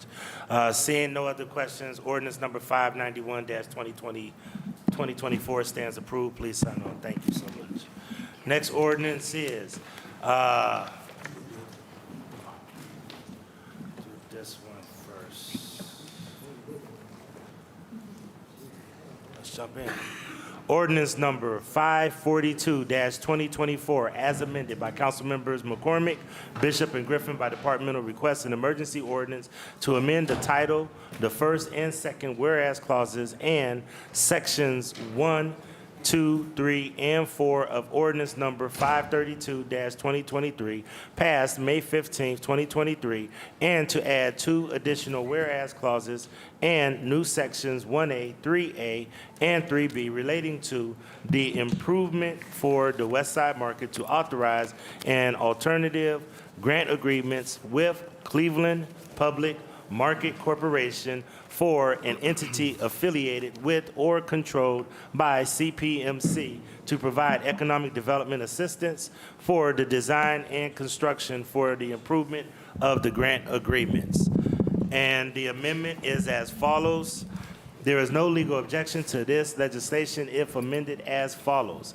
1, in Section 3, at new Section 1A, lines 3 and 4, strike, or one or more amendment to the management agreement, and at line 5, at the end, insert the following new sentence.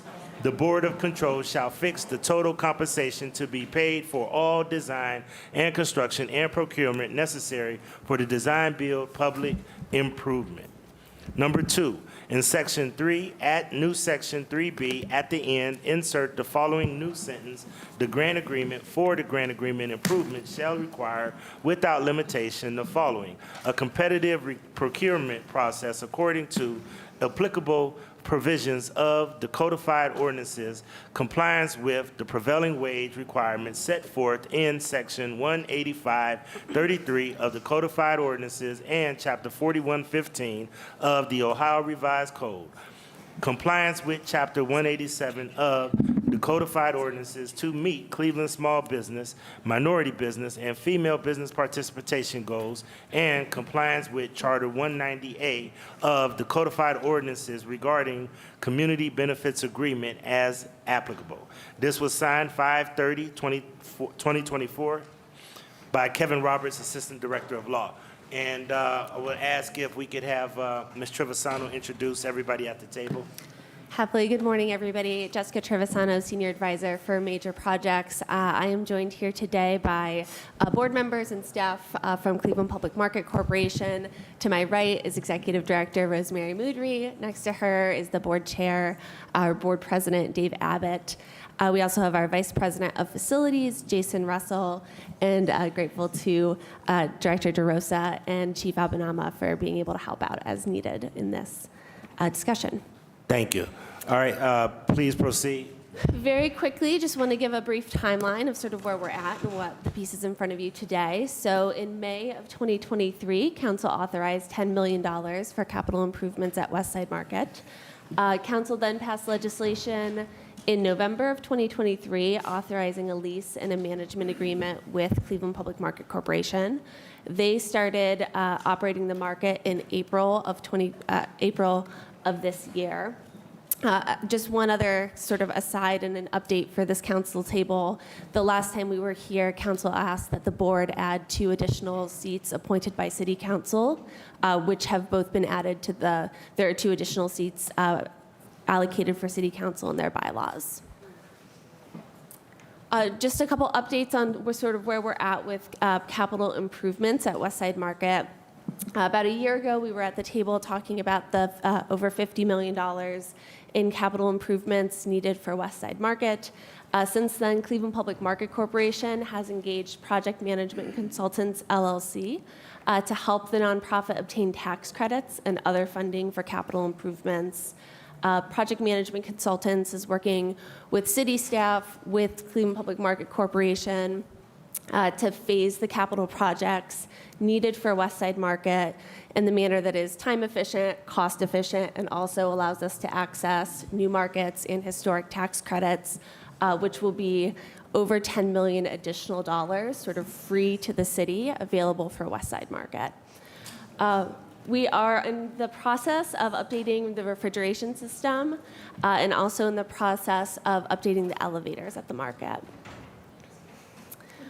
Just as another recap, the capital improvements that are contemplated with this initial $10 million and then the additional $10 million that we're talking about today include renovating the building basement, which is used for food preparation and food storage, installation of a new HVAC system, which helps the display cases work properly, as well as making the market a more pleasant place for people to be in the summer, repairs to both the roof and the building envelope, updates to the electrical system and the emergency power to meet the demands of modern food businesses, and then improvements that will improve produce quality and provide new revenue generation opportunities. So what is in front of you today? I'm giving one presentation now, but there's actually two pieces that we're talking about, 542 and also 543. 542 amends the ordinance that was passed last year in order to structure the capital improvements and the funding to be able to utilize tax credits for Westside Market. We can talk in more detail about that structure and how that works, but that is the purpose of the amendments. And then the second ordinance, 543, 2024, allocates an additional $10 million from the supplemental transfer ordinance for capital improvements at Westside Market. With that, I and the staff at CPMC are happy to answer questions. All right, just a couple of things to go through with this, and I'm just going to deal with 542 first as amended. The reason that these amendments were made is because and just if you can give a little bit more background and explain to the committee, you're going after new market tax credits as well as historic tax credits.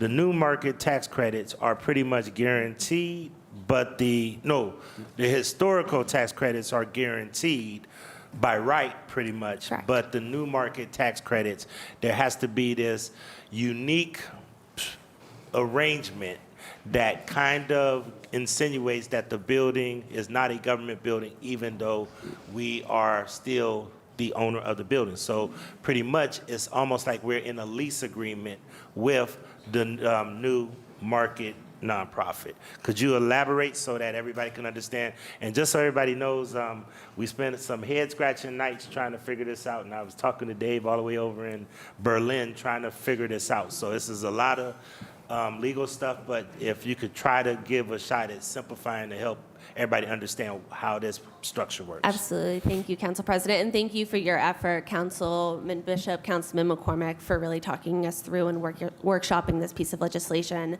So as you mentioned, in order to be eligible for historic and new market tax credits, governments are not typically eligible. Otherwise, I'm sure we would have all sorts of buildings that we would use with historic and new market tax credits. What can be eligible is a government-owned building that is leased to an entity that is eligible for tax credits. When we looked at the legislation passed in November, that legislation also authorized a lease of the building to a tax credit eligible entity. So there's already legislative authority for that lease. What this piece of legislation does and these amendments do is another piece of being eligible for tax credits is that the funding has to be considered equity by the tax credit investor and by the entity. So for the city to for us to really leverage the $20 million going into the market to get us another $10 million, we need to structure it in a way that those funds are seen as equity by our historic and federal tax credit investors, which is why in Ordinance 542, 2024, you see amendments to structure these funds as a grant agreement to the nonprofit or an entity affiliated with the nonprofit. The piece that we've spent a lot of time on, and I think what's really important, I know, to this council, is a grant agreement is not a blank check, or it's not a check to CPMC. It is an agreement that is still structured, that requires, and this ordinance ensures that, requires that the nonprofit follow all of the city's transparency and oversight measures around prevailing wage, around CBA, around competitive bidding. all of those applicable pieces of a capital project are built into the grant agreement, and there are draw requests that the nonprofit has to basically prove that they've spent the money in the way that we have required them to spend the money. And that very complicated structure is what allows us to both pay for these capital improvements that are really important for the market, but also access this additional $10 million for Westside Market. All right. And just so I can elaborate, one of the things that we did is because what gives us our stick in council with some of the things that we wanted to see are in the grant agreement. So what amendments that we have added to this are to ensure our compliance with the the community benefits ordinance, as well as making sure that we have MBE, FB, and CSB participation goals and all those things. So we were able to legislate our oversight through the grant agreement, and that's the reason why we made those amendments. So just so that everybody can understand the delicate dance that we've been trying to do with this whole thing, okay? I don't know if Mr. Abbott would like to say anything, or our new director, and maybe everybody should become familiar with her as well. Thank you, Chairman. Council President, it's a pleasure to be here today. I'm grateful on behalf of my whole team for all of the support this council has shown to the Westside Market so far. It's been a really exciting first month operating the market. We have a lot to learn still, but we feel excited about the future of the market and feel grateful for the honor and privilege of being able to usher the market into sort of its next century of being. Okay. Mr. Abbott, did you want to add anything? Thank you, Council President. I would only add that I don't want anyone to think that by agreeing to these requirements the city operates under to our agreements anyway, something that we don't embrace fully. We completely share your goals and objectives around these important community requirements, and we are happy to have them in our agreement. We want to operate in the same way you do. Thank you so much. Seeing anything else from the presentation, I'm going to go to Councilman Brian Casey first, and then Councilman Michael Polisic. Thank you, Mr. Chairman. I think there's some confusion going on within the council. So the Westside Market received $10 million in ARPA, correct? Last year? To the councilman through the chair, there was a $10 million allocation through revenue recovery. That was that May 2023. Okay, so the Westside Market received $20 million in revenue recovery, okay? And this, correct? No? I'm sorry, to the council, to 10 the million. councilman, yeah, through the chair. 10 million. 10 yeah. million. 10 million We're coming from, back from, for 10 today. From revenue recovery. Correct. Okay. Then in the transmittal from last year, we allocated another $10 million, correct? So for a total of $20 million. Yeah, to the councilman through the chair, $10 million was allocated through the supplemental transfer ordinance. The subsequent piece of legislation, 543-2024, is that we talked about it last year through the supplemental transfer ordinance. We haven't actually had the council authorization to put it in the Westside Market bucket of funds, and so that is what we're here today to talk about, both an amendment to that initial $10 million, and then the second piece is an additional 10. Okay. And this is where the confusion, I think, is coming through. So what we're hearing here in 542 is an amendment to the supplemental 10 million? To the councilman through the chair, the amendment 542 is an amendment to the $10 million that was authorized last year. Okay. So 542 is still dealing with the supplemental $10 million. It is not. 543 is what is dealing with the supplemental dollars. Okay. Let me give a shot at it, making it simple. Yes, please. It's 20 million. Yes. Period. Correct. Okay? And the way that it's 20 million is because last year, the ARPA funds and the rescue recovery was dedicated 10 million. But in that 10 million, there was also a operating agreement or operating agreement. That's right. What we are looking at now is amending the operating agreement that is tied to that 10 million with the rescue recovery. That is 542. Then Next, we'll hear 543, which will be to add 10 million that will be from carryover dollars for this year, which will be a total of 20. They plan on changing this operating agreement for 542 in order to try to leverage the structure that we approve, if council approves this today, in order to be able to go get more money from the private market and also from new market tax credits and historical tax credits. Did I explain that correctly? If you want this chair, we can switch spots. Okay. Okay, all right, so the one we're hearing now is regarding the rescue recovery legislation that established everything with that $10 million. So all we're doing is amending that original piece of legislation. Yes, to the councilman through the Correct. chair, yes. And then 543 will be something different. Right. Okay, Mr. Chairman, to Callie. In here, I'm looking at things that are going to be done with this $10 million.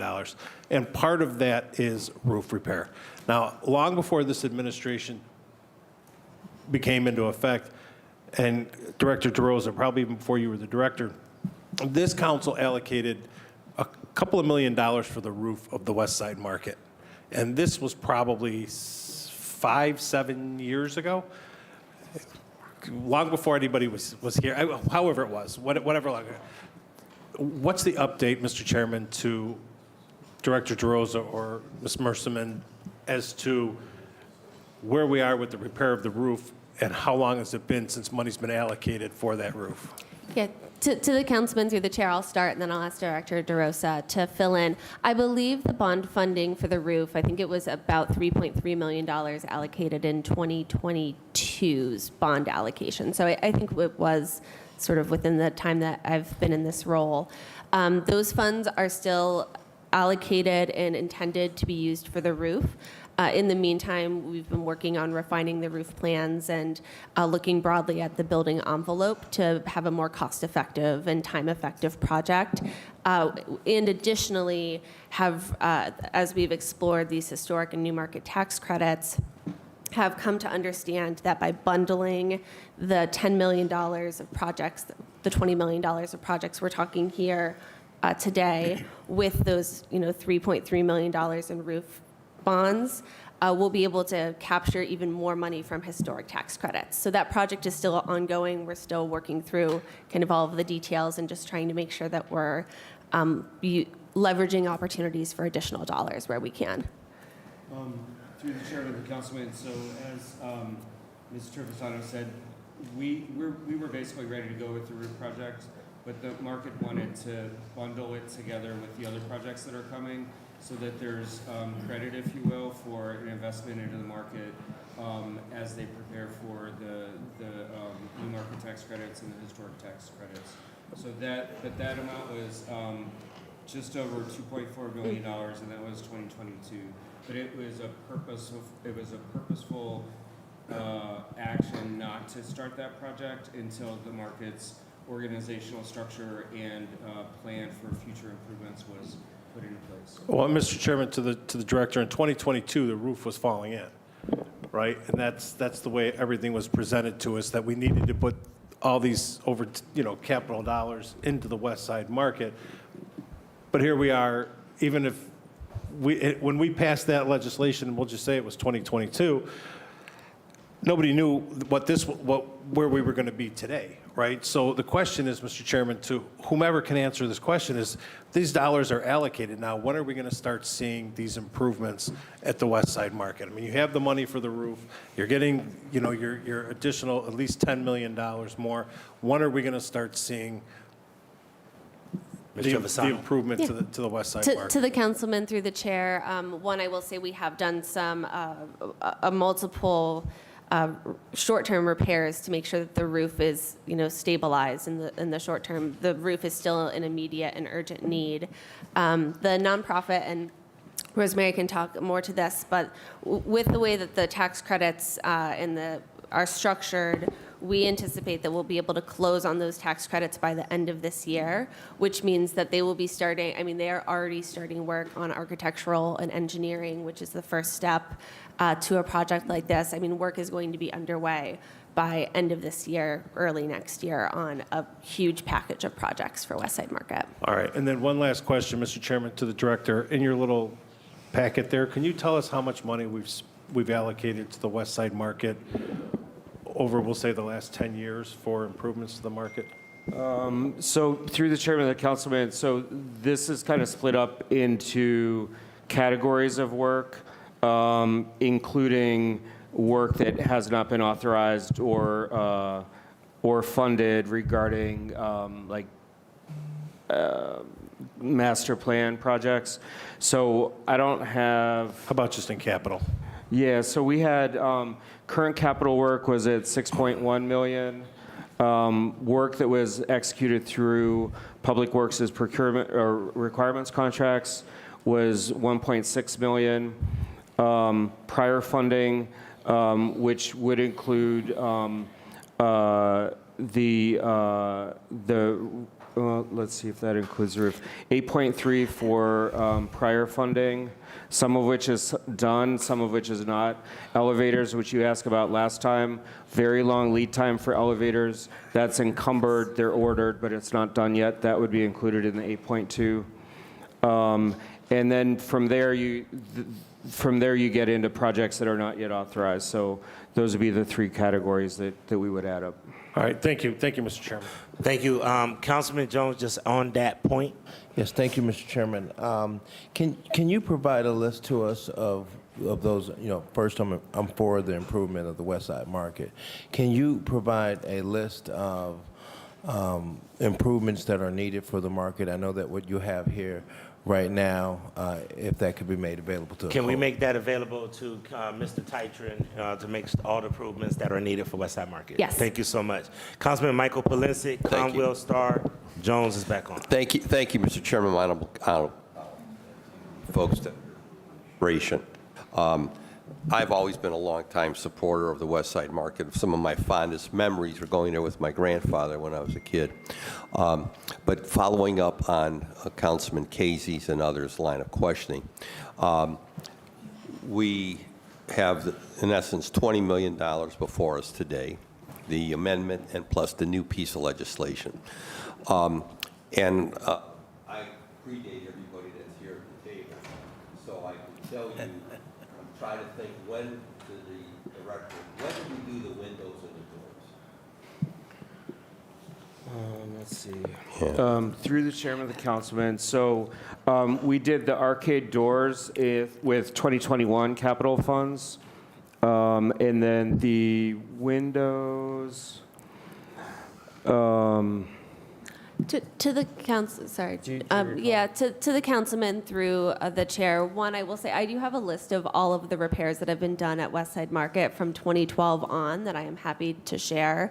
There was a fairly substantial $1.4 million project in 2013 that had some interior and exterior work. So I believe that included like the bathroom renovation, some of the exterior windows. Yeah. And then, as Director DeRosa was saying, the arcade doors were in more. Well, what sticks in my head here is that we did the windows and the doors. This is predating you, Director DeRosa, and predating everyone else at this table. It was around $6 million to do the windows and the doors. The point I want to get to is this: we have unfortunately been the recipient too often at the Westside Market of inferior work and shoddy work and a lack of quality. And I saw that with the windows and the doors. And they were put in, I believe, at least more than 10 years ago. Okay. Because I supported at the table there because they were shot. And what did we get in return? We got shoddy windows and shoddy doors. And we spent a ton of money. And I think maybe it goes back to what is being said and the concerns around this table is that we have plowed, and I can tell you because I was here because I supported it, we plowed a ton of money into the Westside Market over the years. But we didn't get what we were supposed to get. They didn't address the mechanical systems. They didn't address the basement. It was like putting lipstick on a pig. That's what they did. And we didn't address collectively the real core issues of the Westside Market, which the tenants Well, every time I would go over there, they'd want to drag me down in the basement to show me what's going on down there because I go there all the time. And when I've gone down there, it was like, oh my God almighty, did a health inspector ever go down here? A building inspector ever set foot in this basement? So those are the issues that I've always raised at this table. So here we are with an additional 10 million on top of the 10. My question is to whoever can answer. Are you coming back to the well anymore? Because that's what my concern is. There's some of us around this table, maybe more than some, that have food deserts in our neighborhoods. We don't have grocery stores. We don't have, I love the Westside Market. To me, it's Cleveland. When I go there and I see all the different ethnic and racial groups there and people wearing their ethnic garb and I mean, to me, it's Cleveland. When I go to Westside Market, to me, I'm in Cleveland. So I've always supported it. But there comes a point as well that we've got to start saying, wait a minute, how much money do we plow in here? And so I'm here to support the legislation today. I am. Even though I'm dealing with a food desert in my own neighborhood and I'm not happy about it. But I got to tell you, and that's why I'm asking, are you coming back to the well for any more? Next week. To the councilman through the chair, I think your points are all well taken and really underscore why the strategy that we've been employing for Westside Market is the strategy that we've been looking at. As you said, the market has been, I'd say, victim to just Band-Aids on top of Band-Aids on top of Band-Aids that never really address the core problems, which is why we did a comprehensive master plan to look at all of the various different systems, components that need to be addressed at the market. As I mentioned, it's over a $50 million project. The city providing $20 million for the market is crucial for the market's success, and then this additional $10 million in tax credits gets us to $30 million. I will turn us over to our board. One of the big benefits of transitioning to nonprofit operation for Westside Market is fundraising. I won't pretend that $20 million isn't, a large amount to fundraise, but I truly believe if the city of Cleveland can't find $20 million, like the city, not us, but corporations, philanthropy, individual residents, if $20 million can't be raised for the market, I would be surprised. Well, Through the chair to the councilman, I totally agree with what Ms. Trevisano has said, that the continual application of Band-Aids to the market doesn't work for anybody, and it may have resulted in a lot of wasted money over the decades. But right now, in order to do what is needed to preserve, revitalize, and make the market the best in the country, it needs an infusion of a tremendous amount of capital. As I have gone around talking to potential private funders for this project, their first question is always, where is the city? And so that's why this $20 million substantial amount of money investment in the market is essential to generate the 30 to 40 million that is needed on top of that to do the job right and to do it fully. It's a lot of money, but this is a unique Cleveland icon that has national reputation at stake, and it's our opportunity to do the job right and at last. The board of the Market Corporation swallows hard at the magnitude of this job. No one has ever raised money for the market before because no one ever tried, no one ever needed to. But it's needed now.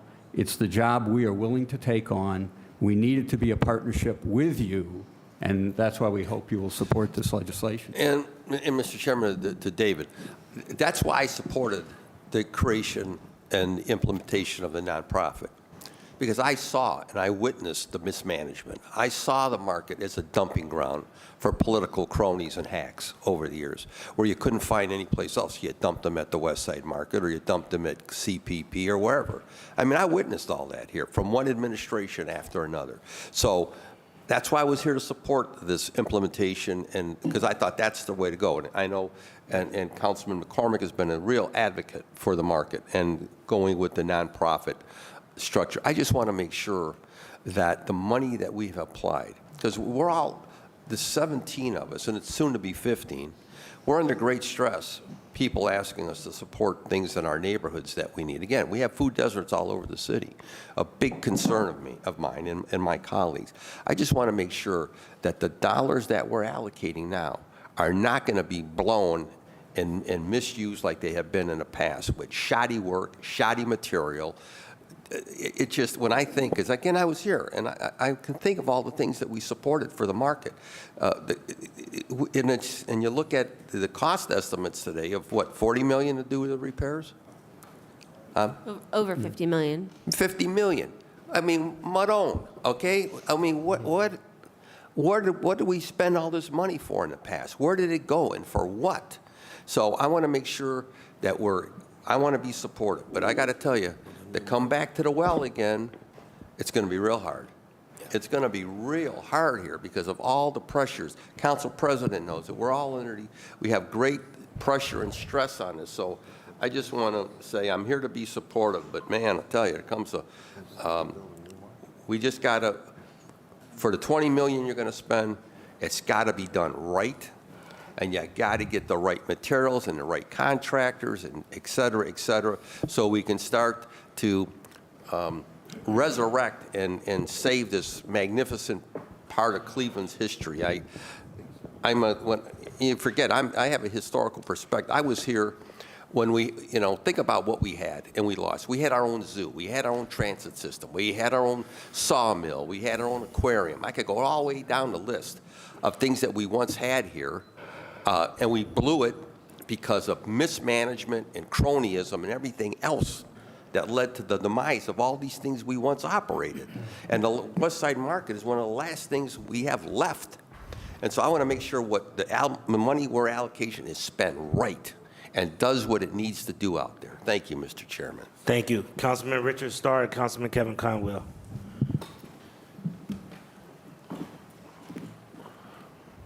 Thank you, Council President. A couple questions I would have to ask to the chair is, last year, how much revenue through the chair has the Westside Market generated for Cleveland? Mr. Fasano. Through the chair to the councilman, the Westside Market is a small enterprise fund, so it is a separate account sort of on the City of Cleveland's books, and in the last year, it lost about $400,000. Through the chair to the committee, how much money did the Westside Market generated in 2022? To the councilman through the chair, the Westside Market has been operating at a deficit since at least 2019. So it's safe to say that we have an old, outdated model, and we're trying to Band-Aid it up and patch it up by continuing to pour more money into something that doesn't work. Through the chair. To the councilman through the chair, really, and I think this is exactly why we undertook a master plan for Westside Market and why we are proposing the suite of repairs that we're proposing. Really, my job has been for the past 2+ years to figure out a way to get the Westside Market on a path to operational sustainability. What I mean by that is I don't want the city to have to put tax dollars into sustaining the operations of the market. The way that we can do that is by making improvements to the market that allow the market to diversify its revenue sources. So right now, our only sources of revenue for Westside Market are tenant rent and city subsidy. So if we wanted to lower our operating costs, the only option would be to raise the rent on the 70 small grocery businesses who operate at Westside Market, which is not an acceptable way for us to solve the problem. Instead, what we have proposed, and I'm happy to spend some time walking through this plan with any council members interested, is a comprehensive suite of repairs that will allow us to diversify revenue. So not only are we getting revenue from tenant rent, we can get revenue from a percentage of sales for new businesses that operate in a more food hall style market, through events, through parking, through sponsorships, through fundraising. So the suite of repairs that have been proposed are intended to solve the exact problem that you're flagging, which is that the market is not operating in a way that's sustainable. There is a path forward to that. It just requires substantial capital improvements for us to get there. Thank you, and Council President, that wasn't me going that long this time. That was not me. So it's safe to say that I just heard through the chair, my colleague mentioned $50 million has been put into the Westside Market. Now, since I've been on council, we're talking about $20 or $30 million added additional. And then through the chair, my question to Ms. Jessica, clarify, what's your title again? To the councilman through the chair, Senior Advisor for Major Projects. Okay. And one of the main focus is the Westside Market. That is correct. And through the chair, why is it the Westside Market get the privilege to have someone focus on them, but we have an Eastside Market that we don't focus on doing anything for? Through the chair, why is it just one entity as opposed to all food desert issues, all the grocery issues that we have in the city? Why don't you work on the Eastside Market as well? Through the chair.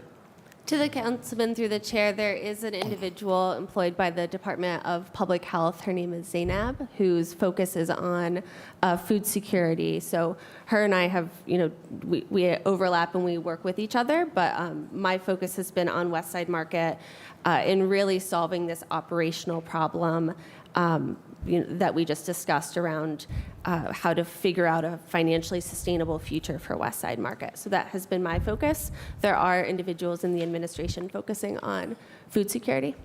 Well, to the chair, it's hard for me to continue to support giving money to one entity, and we ain't addressed food deserts in the northeast side. Dave's left over where Councilman Polensik, Councilman Harrison, and Councilman Kevin Conwood live at. They don't have a grocery store, so I don't see people coming from 187th in St. Clair, 190th coming to the Westside Market. Ward 5 in Central neighborhood alone, we've lost a grocery store at the Arbor Park, and I've been working with Bert and Bill Carr to figure out how can we leverage dollars. I don't see $10 million trying to get put into those neighborhoods, but I could tell you, ever since I've been here, back and forth, the Westside Market comes and say they want $10 million, and we fought not to give $20 million last year. We said let's settle on $10 million in 2023. Now we're gonna come back and give them the extra $10 million. So what was the point of us speaking out, voicing our opinion, getting beat up on social media if we were going to just give the $20 million anyway? My problem is that we give those who ask for it and who has the privilege to be able to get at our table anything that they want, but we do not want to address the fact that people are living in my neighborhood, living in the city of Cleveland, where they are shopping and grocery shopping out of a gas station, Dollar General.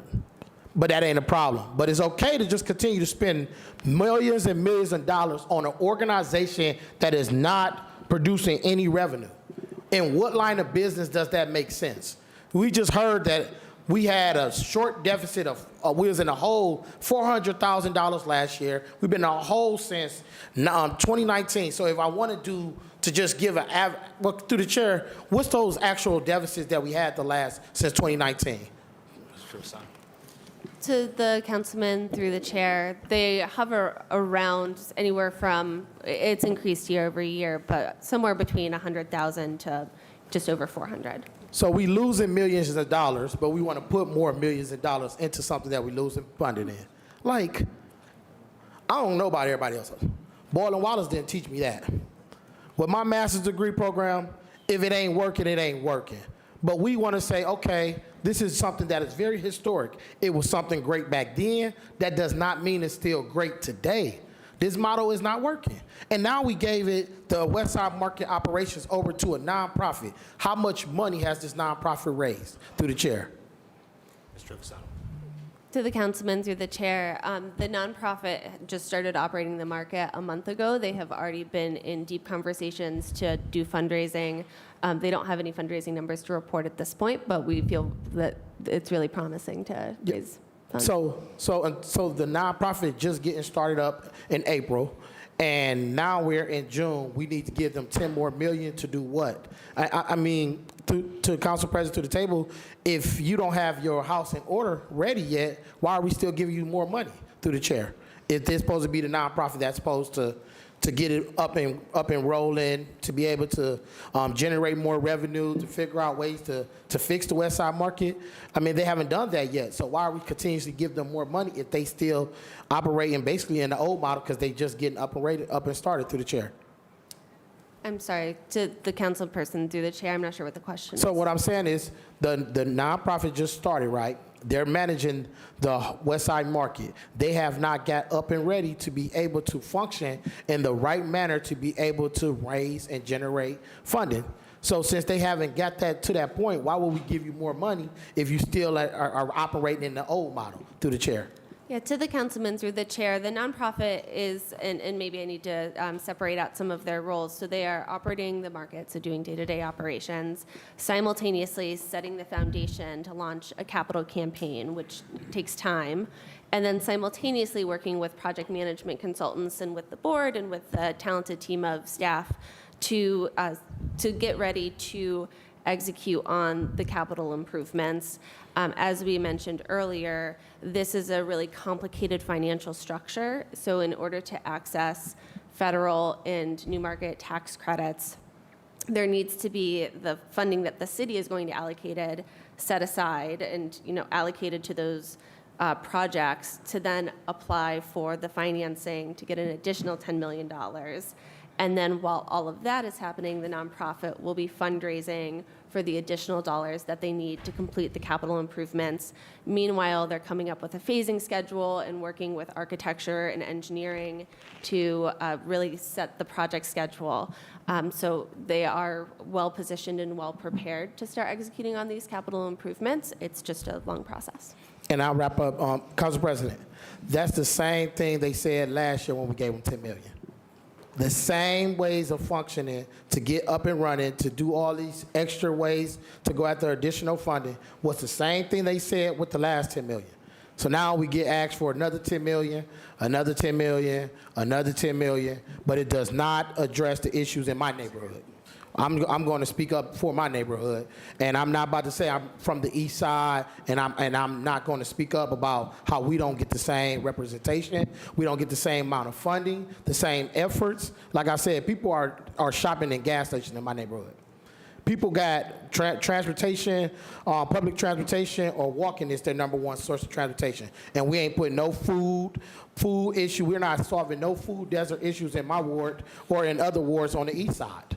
And quite frankly, for us to give a nonprofit or another entity $20 million, but turn around and say the Southeast, 4 different neighborhoods get $15 million, it is disrespectful to our supervisors, our constituents, and I do not support this ordinance, and I will be voting no on this ordinance because it doesn't make sense that we keep giving those who want to ask for everything, and we don't want to address the real issue. And we talk about equity around this table. So I do not support this ordinance. Thank you. We'll move on to the next question is by Councilman Kevin Conwell. Thank you, Mr. Chair. Microphone back on. Through the chair to, let's say, Dave Abbott, you over the not-for-profit, are you the chair, or what do we call you?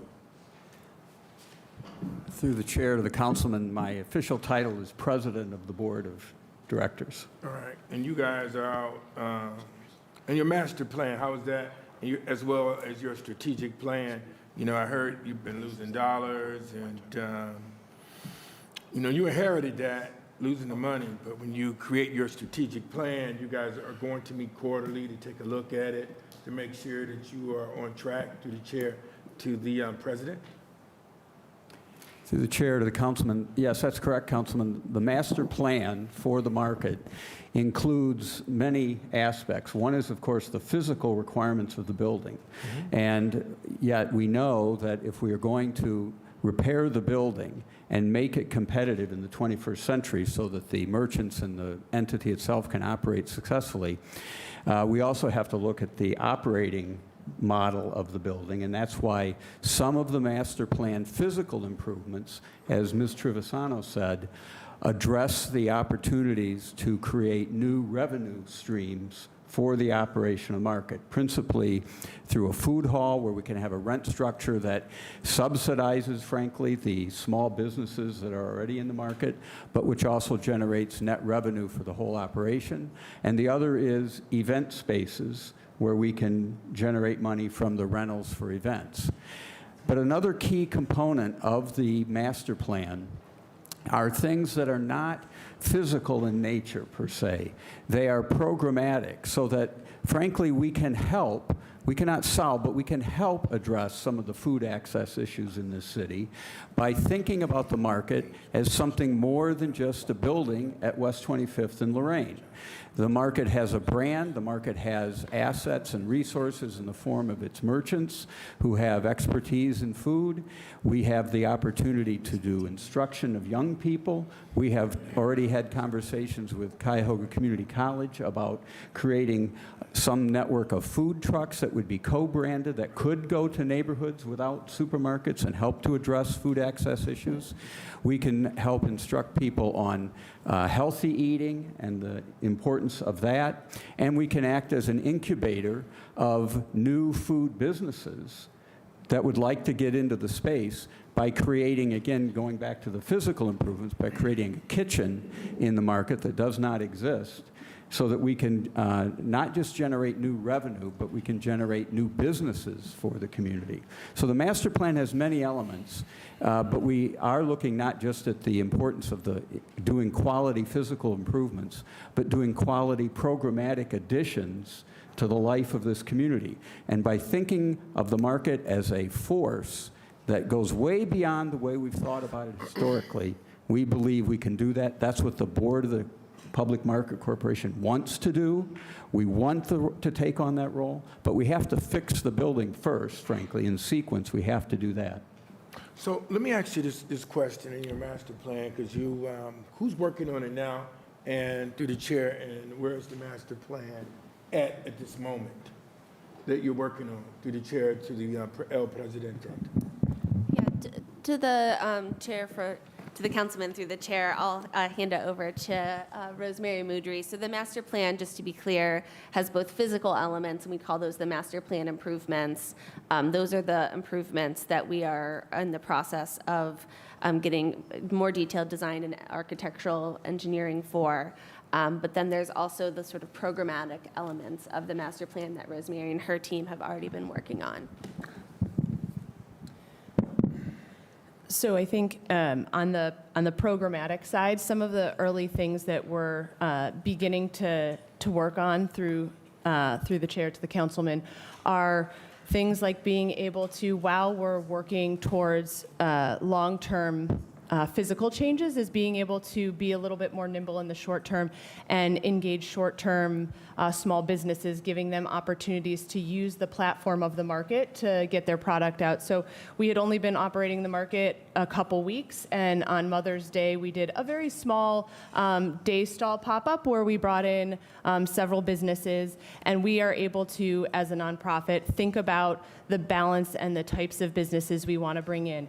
As a space that maybe has not historically been as diverse as the city, we know it has not reflected the city.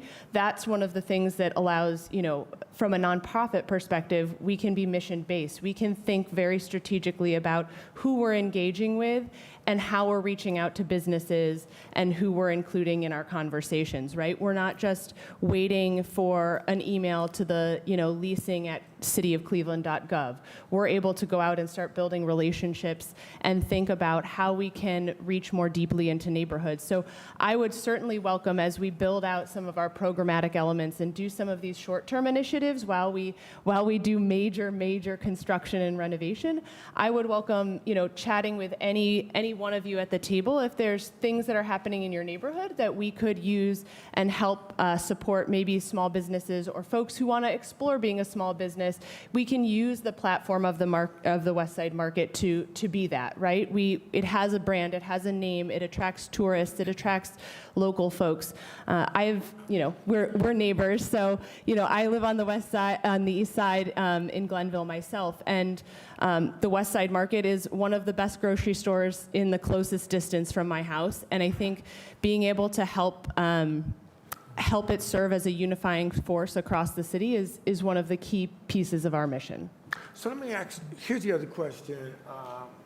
With the master plan, when I asked President Dave Abbott, matter of fact, you might not know this, Dave Abbott, matter of fact, he was over the Gun Foundation, but he used to be the president of UCI, University Circle Inc. So he knows our neighborhood, the Glenville University Circle neighborhood, when you and we walk in that area. He knows, and when Richard Starr, council member, was narrating about the absence of grocery stores, he know. Right? You Absolutely. You know what he was narrating. I think in around 2001 to 2003, Council President, Mr. Abbott was the director of UCI. Is that correct, sir? Yes, sir. Yes, so he definitely knows. When can you, through the chair, bring your master plan so that we can see, so we know the direction? The main thing, here's the issue of concern. We don't know where you're going. You just took over, so you gotta show us the way. And you know what I mean by way. You gotta say, this is the direction that we're going, and it's written down on paper with your master plan, implementation of it, your planning, your execution of it, is monitoring and controlling the master plan. So that way council can see the way. You'll go back and say, well, I'm frustrated with council. Well, the reason why you're frustrated, because you're not showing us the way and you're telling us. Councilmember Richard Starr just asked you about the dollars that you inherited. You mentioned that we missed $400,000. So what are you doing about it? And your master plan would show us the way. But you didn't bring it to the table today. I don't know what direction you're going in. I can make an assumption because I know David very well. I mean, we're neighbors, but he and I work together closely. I know about his work. And so I look at your credibility, which is very, very good. And you have great outcome measures everywhere you've been. So I know that made me vote for it last time. All right? But when will you have the master plan completed? To the chair. Yeah, to the councilman through the chair. The nonprofit, we did host in July of last year, we hosted some council members to review the master plan. I think we'd be happy to do that again with council members to talk about where the plan, sort of what the plan lays out, and then now that the nonprofit is in place, to give regular updates. So happy to do that.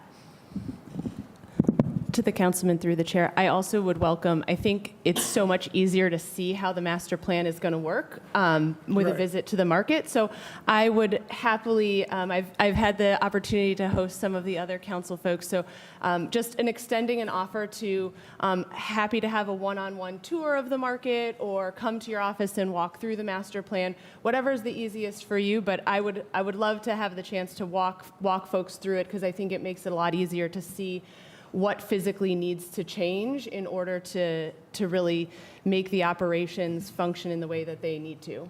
Yeah, you have to show the master plan before you, because as they would tell you, I visited, last year I was at the market. I mean, I was there. Kerry Carpenter had me to come through, and we went through, I visited the basement all the way up, and I would love if you had programming with the children at CMSD, and that you taught them culinary arts or something like that, so that when they graduate, they have some skills that will help them out, either start their own business or get a job, or we taught entrepreneurship through foods. Something like that, I think, would be really cool beans.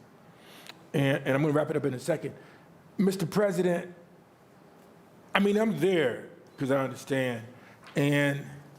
But here's the other piece with the administration, and even in my friend, Mayor Frank Jackson, back in this administration, I didn't understand this. I remember my part of Glenville next to Ward 8 and 9 just was together.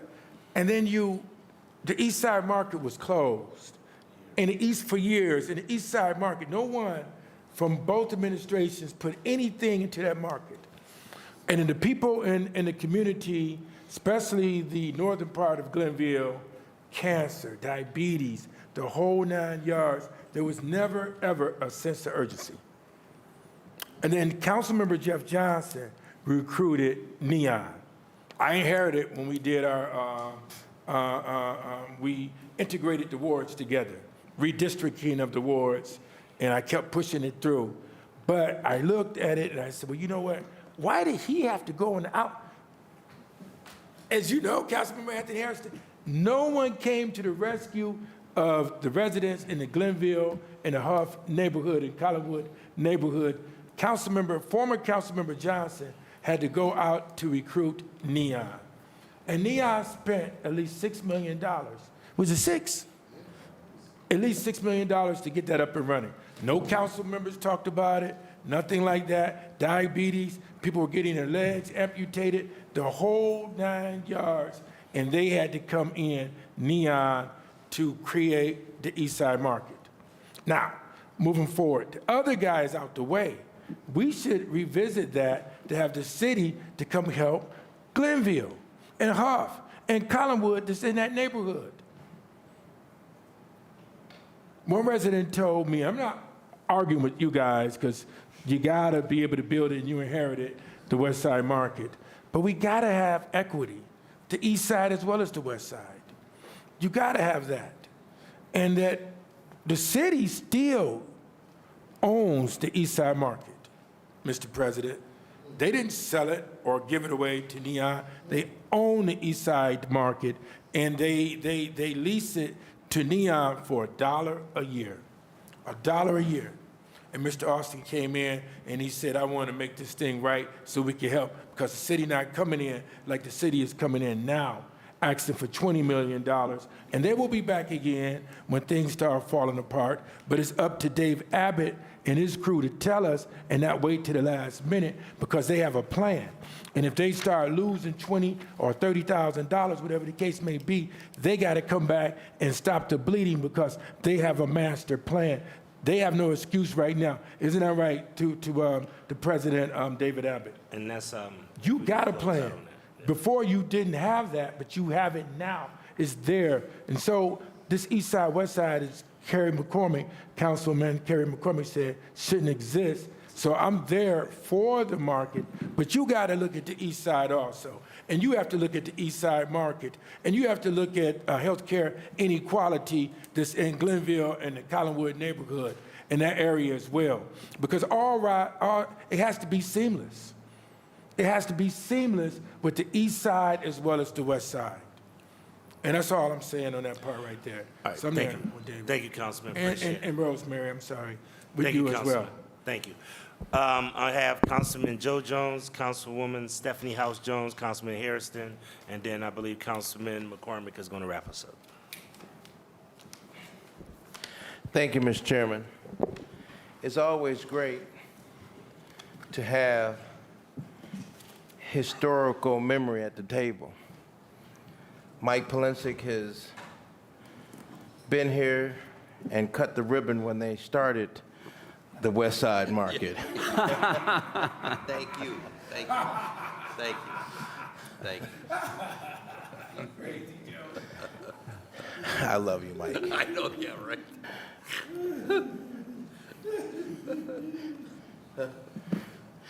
I had another one, but I'll wait. I'm sure you do. One of the things that my colleague brought out was really important, and it is not just giving money for the sake of giving money for repairs, but having those repairs be quality repairs, so we won't come back to the well. As you can see, this council is concerned about how we spend money, right? But more or less how it's equal in terms of investment. Making sure that the East Side gets some attention on that. Now, I will say I haven't had anybody from the East Side lobby me, but I would be support of a East Side marketplace. And I know that over the years it has had its problems and its issues. So I would, as every market, as this one has its own issues and problems.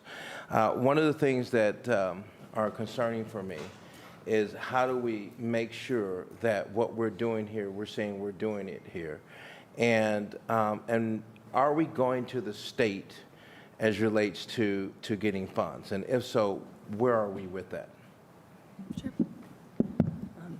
Through the chair to the councilman. Yes, we have applied to the state through the state capital process and have been having deep conversations with our state senators and state house representatives, and we feel optimistic about receiving dollars from the state. We've also applied for a federal earmark through Senator Sherrod Brown's office, and we feel pretty optimistic about receiving funds through that as well. So, while we don't have a huge list of things that have already been secured, we have only been operating the market for 1 month, and our board has been very busy having conversations. We've been gearing up for capital conversations. We're meeting with most major foundations this month. We are very conscientious about needing to look everywhere for funds, and we believe really strongly that the city making a really big statement on this place and its meaning in the city today and historically will allow us to leverage the dollars we need elsewhere and get the project done. I see. And Mr. Chairman, my colleague, Kerry McCormick, has been working on this for quite some time. I remember coming into Cleveland City Council in 2018 and hearing him argue about the fact, the need to have a strong marketplace, and I concur. I was a baby going to the Westside Market as well. There was no East Side Market like the Westside Market, and it was flourishing. I asked the CFO here because I went over to I think that's Dave's Supermarket that's right around the corner, and I don't know why we even put a Dave's Supermarket there when we had the Westside Market. And then the issue is you have two markets in competitive, some kind of way, in contrast and competition, but that's water over the well. Dave's is here. I'm quite sure they're profitable. But the next step is, and I'm glad to hear you, Mr. Chairman, to Rosemary, that you're willing to see what we can do to help on the east side of town as it relates to these deserts, and how they're having a negative impact on the quality of life of citizens. And I know that if we could start looking at that, focusing on that, what will it take to bring resources and help to the east side, which unfortunately, traditionally, has not had the kind of investments into those communities. And when you don't invest into to neighborhoods, they go down, and we have the conditions that we're currently under right now. So I guess, Mr. Chairman, what I would suggest, as the administration is moving forward, I'm certainly in support of the Westside Market because we can't let it fail. If we let this fall over here, then we might as well just throw our hands in the air. But we also, simultaneously at the same time, needs to be focused on how can we bring new grocers into the east side, especially in those areas that are needed. And we see that this is not just something indicative on the east side of the city of Cleveland, but my colleague, the distinguished gentleman, Mr. Kelly, pointed out that he lost his grocery store too. So there is this situation that's quietly happening in Cleveland. The question would be, how do we approach that? Now, that certainly is not a question to you. It's just a suggestion to the administration as we move forward. How do we look at other markets as well, and how do we sustain it? Now, what I would like to know, because my colleague, Mr. Starr, brought out the finances, and that at this time, just like it was with our Highland, that they were operating in a deficit. Now they're operating in a surplus. So what you're doing here today, can you give us some kind of idea of when this market will be operating in a surplus? And then, Mr. Chairman, I'll yield the floor for respect to the chairman and my other colleagues. To the councilman through the chair, so the master plan that we have laid out, it really depends. Your question depends on how quickly these capital improvements can occur and how fast the funds can be raised. So I think the work that we're doing at the table here today means that the answer is, on the sooner side, because I feel confident that by putting in $20 million into the market from the city, it will enable the nonprofit to raise money more efficiently, and also opens that door to another $10 million in tax credits. I don't have a crystal ball, but as early as 5 years from now, we could start to see the market turning a profit once they're able to make the improvements needed to the North Arcade, to the event space, to the parking lots. Thank you, Mr. Chairman. Thank you. I have Councilwoman House Jones, Harrison, then McCormick.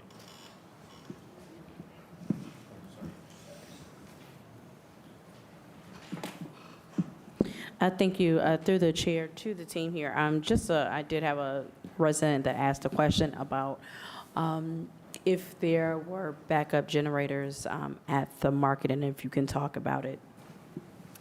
Sure. To the council member through the chair, there is an emergency backup generator at the market that handles life safety. So if the power goes out, it turns on everything that we would need to for life safety. So that isn't, the display coolers or the refrigeration, but that makes sure that people can leave the market safely. There is a plan through this capital improvement project to add generators that would be sufficient to handle the operating needs of the market. So there isn't, those generators aren't in place yet, but those are a high priority for the capital work that's about to start. Thank you. Through the chair to the team here. So as part of this investment that is being requested, we can expect to have backup generators for operations when this is done. And when is the timeline of that? To the council member through the chair. First, yes, by the time the project is done, we will expect to have backup generators. The second piece is a more complicated answer than what I tend to like to give at the table, but it does depend on how we end up phasing the projects and all of the underlying electrical that we need to do at the market. We don't want to put in a generator at the market that isn't going to be a long-term solution. I think as Councilman Polensek mentioned, this is sort of the trap that the city has gotten in, is solving the problem in front of us today without thinking about the long term. So Rosemary, the board, her team are thinking a lot about generators and a lot about how to maintain that operations of the market, making sure that we have a plan in place to stabilize the market for all of its operations. So again, through the chair to the team here, what is understanding the complications? What is the actual project scope and timeline for the generators? As you anticipated, when we understand that everything is not, direct into a science, there should be a time and a plan. So we set expectations, whether it's 10 years from now, 20 years from now, what is the actual plan? Because again, I know a resident asked, and I want to make sure we get a very clear answer. Thank you. Through the chair to the councilwoman. So the generators are, we're looking at sort of the ideal scenario with the master plan is essentially continuous phasing of the project, so that we never have to, do something, take everything away, start a next one. So the goal would be to include that in the sort of first half of the master plan upgrades, but we are still working with project management consultants to determine exactly where that should fall and exactly what work should come first, again, so that we don't start putting something in that then the wiring and the connection points to the building interfere with other pieces of the master plan, like elevators or other changes that have to go forward. So we're embarking on completing the architecture and engineering for the entire project this summer and into the fall. So I would imagine that by the time we finish the A&E, the architecture and engineering, we would be able to have a very, very solid plan for exactly where it would fall in the phasing. Part of the reason to include the consultants is to look at through engineering the full load that will be required at the end of the project for the generator, right? Not just the load that the existing coolers need, but new coolers have different load needs, thinking about the event space and ensuring that if somebody is having a wedding, that they are able to finish their wedding should there be an issue. We're also working with CPP and looking at other shorter-term solutions. We're embarking on surge protection immediately, which should help protect the glycol system, which serves the display cases on the main floor. That should happen this summer. And we're also working with some tenants who have some ideas about ways to temporarily chill the display cases through dry ice or other methods in the short term, which would also provide more resiliency.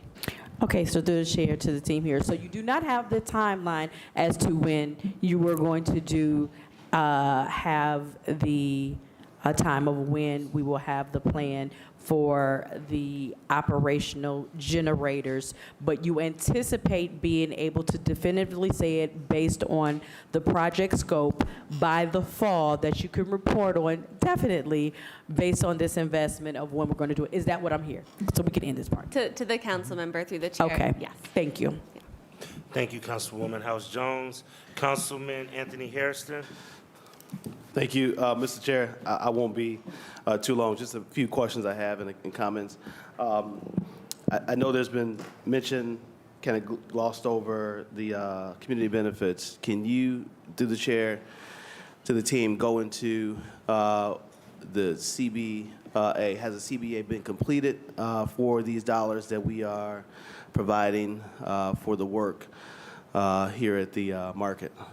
To the councilman through the chair, I can start, and my colleagues can add in. The ordinance requires that the nonprofit comply with the city's community benefits ordinance. We will do that through the grant agreement, which it's in the process of being negotiated. So there isn't a CBA in place yet. However, preliminary conversations with CPMC is, they see no problem complying with the city's base requirements for a community benefits agreement. And then on top of what the city requires, a condition of New Market's tax credits is that tax credit investors also require quite a few community benefits that in some ways overlap and other ways exceed what the city's requirements are going to be. And so while I would have loved to come to you with a CBA already negotiated, we want to make sure that the CBA between the nonprofit is consistent with what the New Market tax credit investors are also going to require, so that there's really just one reporting compliance method for the nonprofit. I don't know if you all have anything that you want to add. Sure, thank you. Through the chair to Mr. Trevisano.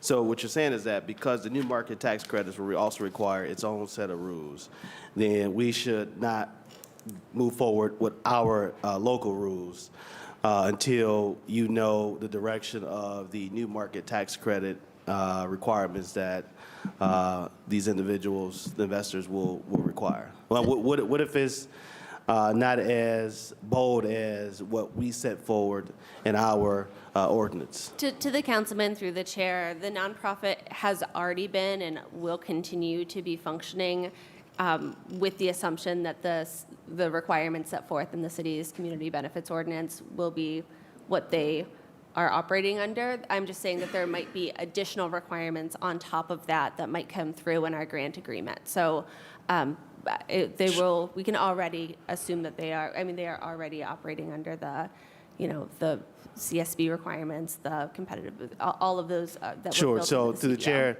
Mr. Chair, this seems not to be in alignment how we've been doing things thus far. This is different than when we provided funding for our police headquarters that is coming up. This is different than other projects that we have supported, funding for. I get this is our building, right? And regardless, because it's our building, it should be more, just like we did with the police station. It should be more in line or at a certain level because it is our building, right? But however, we have given up the operation to the PMC, correct? CPMC. CPMC, okay? I'll get it together one day. So the CPMC, the new corporation, I'll just leave it there, that we still require certain things to happen.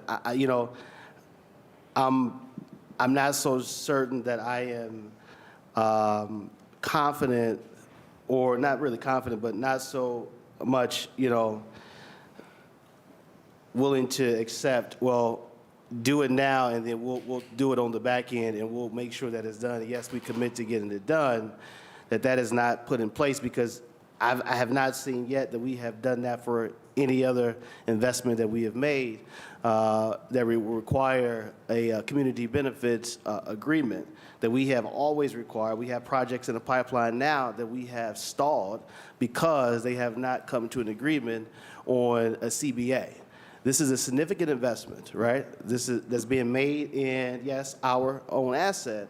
However, it is still an investment that the city of Cleveland, will not fully control, right? That it is being put into the hands of a new organization to ensure that the work is done at a certain level, that minorities, women, local businesses participate in these projects. And so, Mr. Chair, I'm concerned about letting this second round of dollars out of the door without having some level, some agreement in place before we let these dollars out the door. Listen, I'm sure the administration has all the faith in the world and members of this body. I believe we all have faith that it's going to work, and that the New Market Corporation is going to fulfill the obligations that we have asked to be filled. Again, as I've said in the past, if it's not in writing, it means nothing, right? If it's not in writing, it don't exist.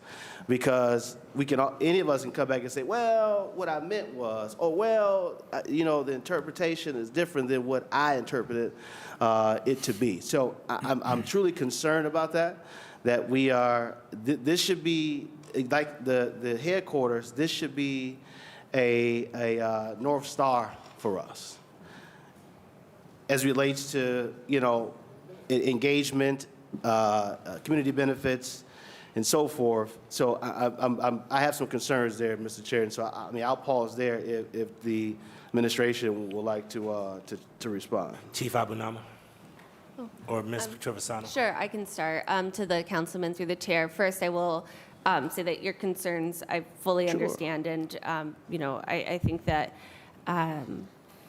a couple responses. One is the amendments proposed to this piece of legislation that we worked really closely with council and council staff to determine, specifically state that the grant agreement needs to ensure that the community benefits ordinance is encapsulated within that grant agreement. And that grant agreement will be structured in such a way that the nonprofit won't be eligible to receive funding unless they meet the conditions within that agreement. So they will have to prove to us that they have met the conditions set forth in that agreement, and those conditions are legislated in the ordinance to specifically call out the community benefits ordinance. So I hope that gives some reassurance that there are plenty of places that we will be able to make sure that the nonprofit is fulfilling their promise to, like you said, be an example for the city. Sure. And go ahead. Through the chair, I would also add maybe an addendum to the statement that if it's not in writing, it doesn't mean anything. If it's not enforced, it doesn't mean anything. It could be in writing, but if no one's doing anything about it, it doesn't really matter a whole lot. And that's why that's where the wisdom is, and the way this ordinance is set up is that the money cannot flow until they've demonstrated compliance.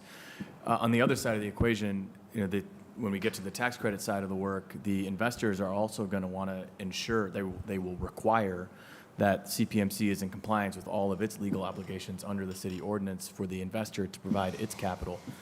If the investor determines that CPMC is not in material compliance with its obligations vis-a-vis the city, none of that money's coming. Right.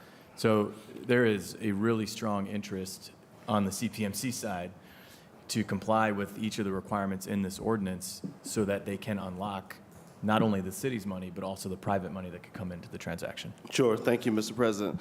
What I will say to that is the key to all of this, whenever you can unlock these dollars or whether the investors will want to see compliance, we have nothing to comply with. There's no agreement.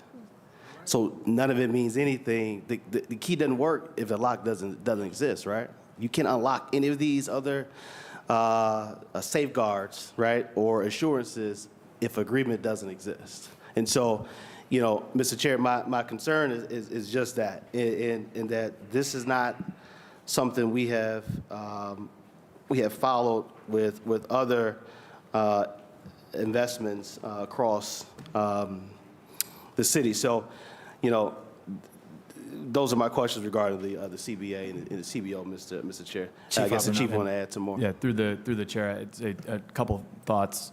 One, we are not in the habit of drafting agreements that don't comply with ordinances. Two, if there is no agreement, then there's no way for money to flow. So the only way for money to flow in our sort of internal control system to the market corporation is if we have an agreement that complies with the ordinance that can be certified, so that then the grant dollars can be moved to CPMC to promote its work. So why don't we take these measures with other projects that we fund, that we work backwards? We let the project go through the process, and then we come back and then address or discuss a CBA.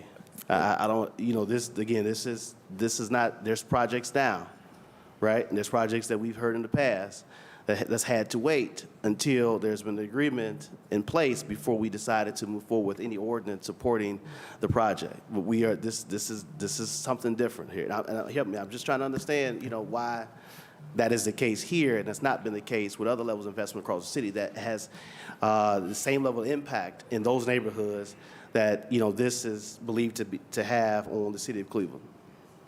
Yeah, to the councilman through the chair, I would maybe draw a couple different distinctions with this. One is we not only have the grant agreement as one of our sort of tools with the nonprofit, but also a lease and a management agreement.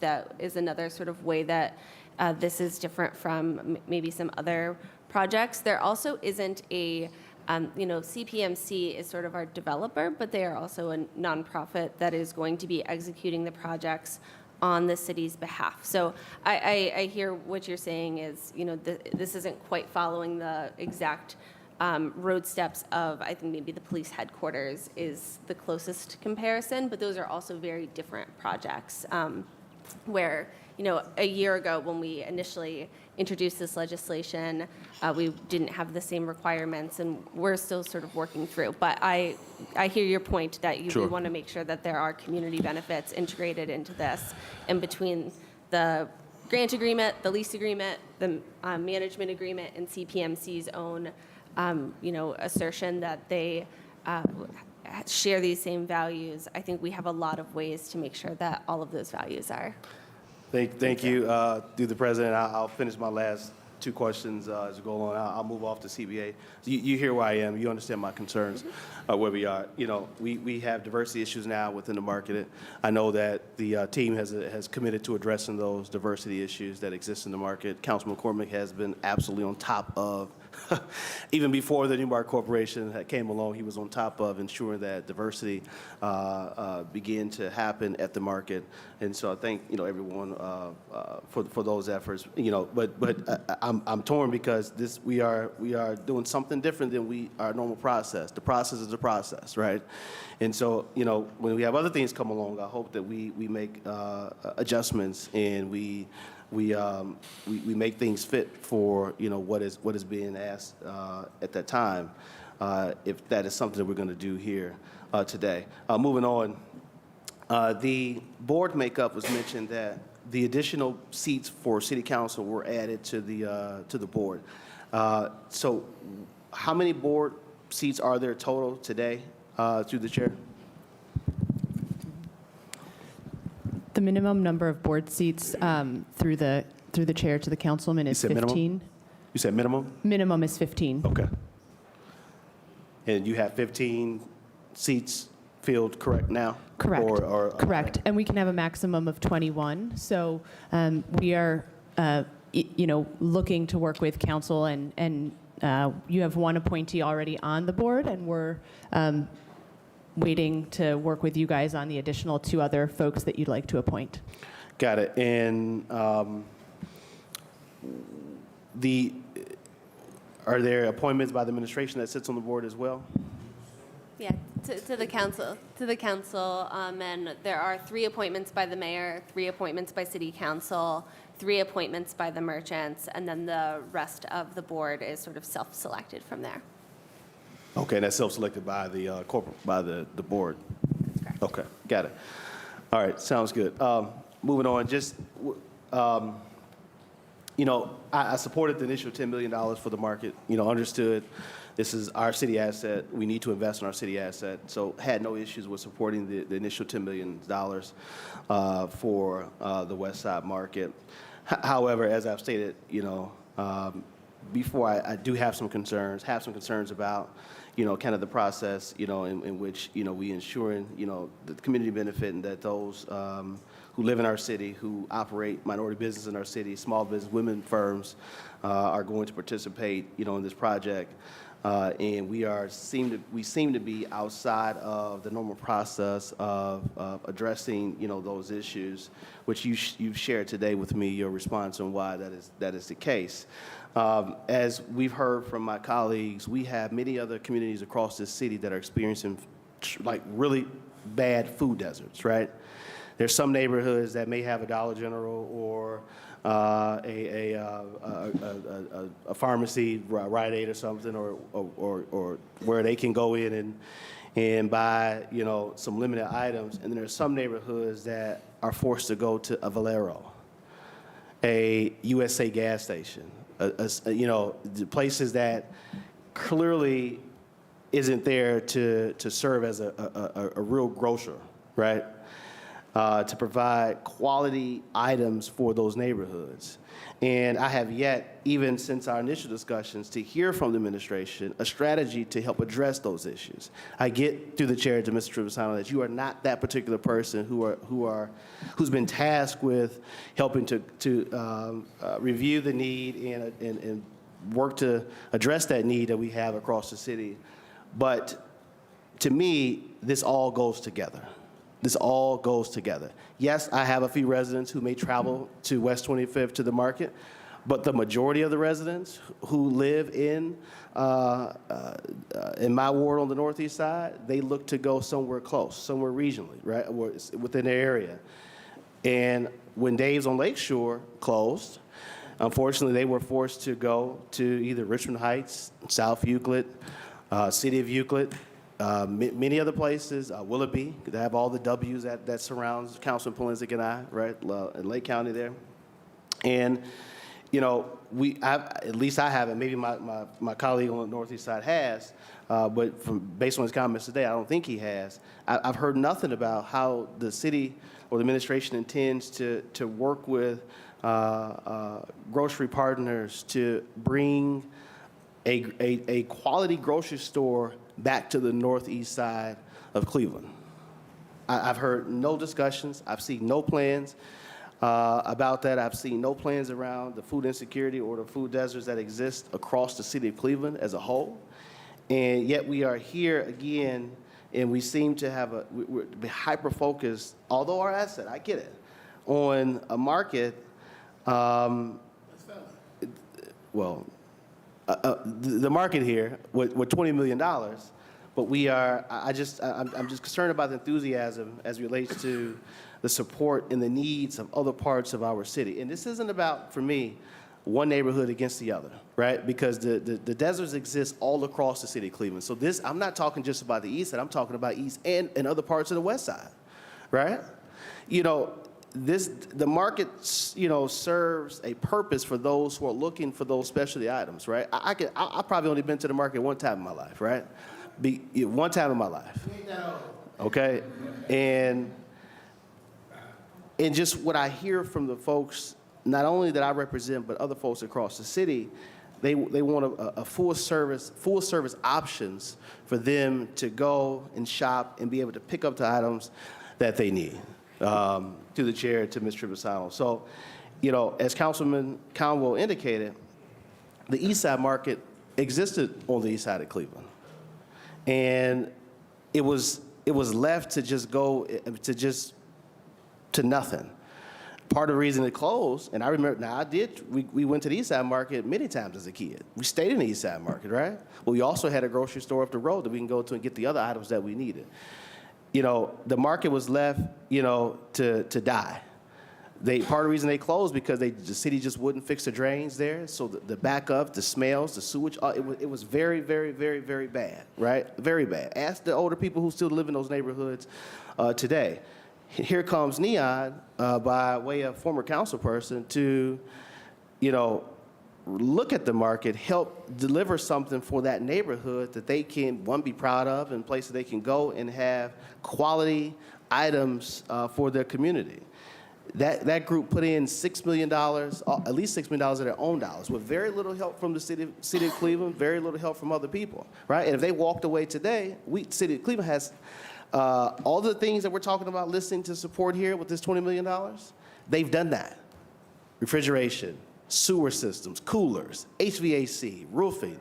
They've done the work to upgrade the Eastside Market on their own. They went out, found the dollars, spent their own money, and they upgraded the market to what it is today. I get that there's some challenges with the market. I get that there is, and I know I'm approaching my time, Mr. President, but I won't be long-winded on many other things. But they did it themselves, and a lot of times we hide behind these smoke and mirrors about how bad Neon is and the things that they've done and their partners that they've selected, right? That's BS, right? Because Neon has helped many of us in the city, across the city, as relates to health care when no one else will come into these neighborhoods and support the people who live there. They did. They did.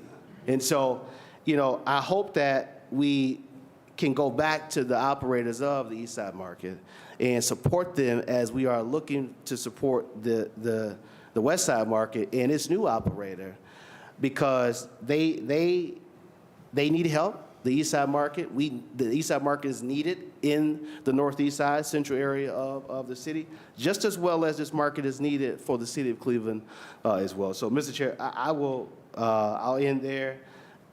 You hear my concerns. Not sure where I am today on this vote because of the issues that I've stated, and thank you for the time. Thank you. My apologies for going over. Thank you, Councilman. Councilman Kerry McCormick, to close us out. Thank you, Mr. Chairman. Appreciate the time here today and the robust conversation and the members of the market that have been with us here today, as well as listening in the audience. I'll be as succinct as possible, Chair, I promise. Let me just start by saying I am in complete agreement with the concern around food deserts in the city. Councilman Hairston just noted the Dave's on Lakeshore Boulevard. That's my family's grocery store growing up. My family's grocery store growing up was the Dave's on Lakeshore Boulevard. So when that closed, that was a huge blow to my family, because my dad, Dave, that was our staple. My dad, my parents, us growing up as kids, would drive over and get our groceries there and marvel at the amusement park arches but to the point that's been made earlier is we had a vehicle to get there. So to all the senior citizens that live across the street that may not have access to as high quality of transit, it's an even bigger problem. So again, I fully agree full-heartedly with the concerns around food deserts, and I do think it's incumbent not only on the administration but on council to collaborate on innovative solutions on food deserts and what can be done around that incredibly important issue. Mr. Chairman, with that said, I don't believe that's in contrast or in conflict with this ordinance here today.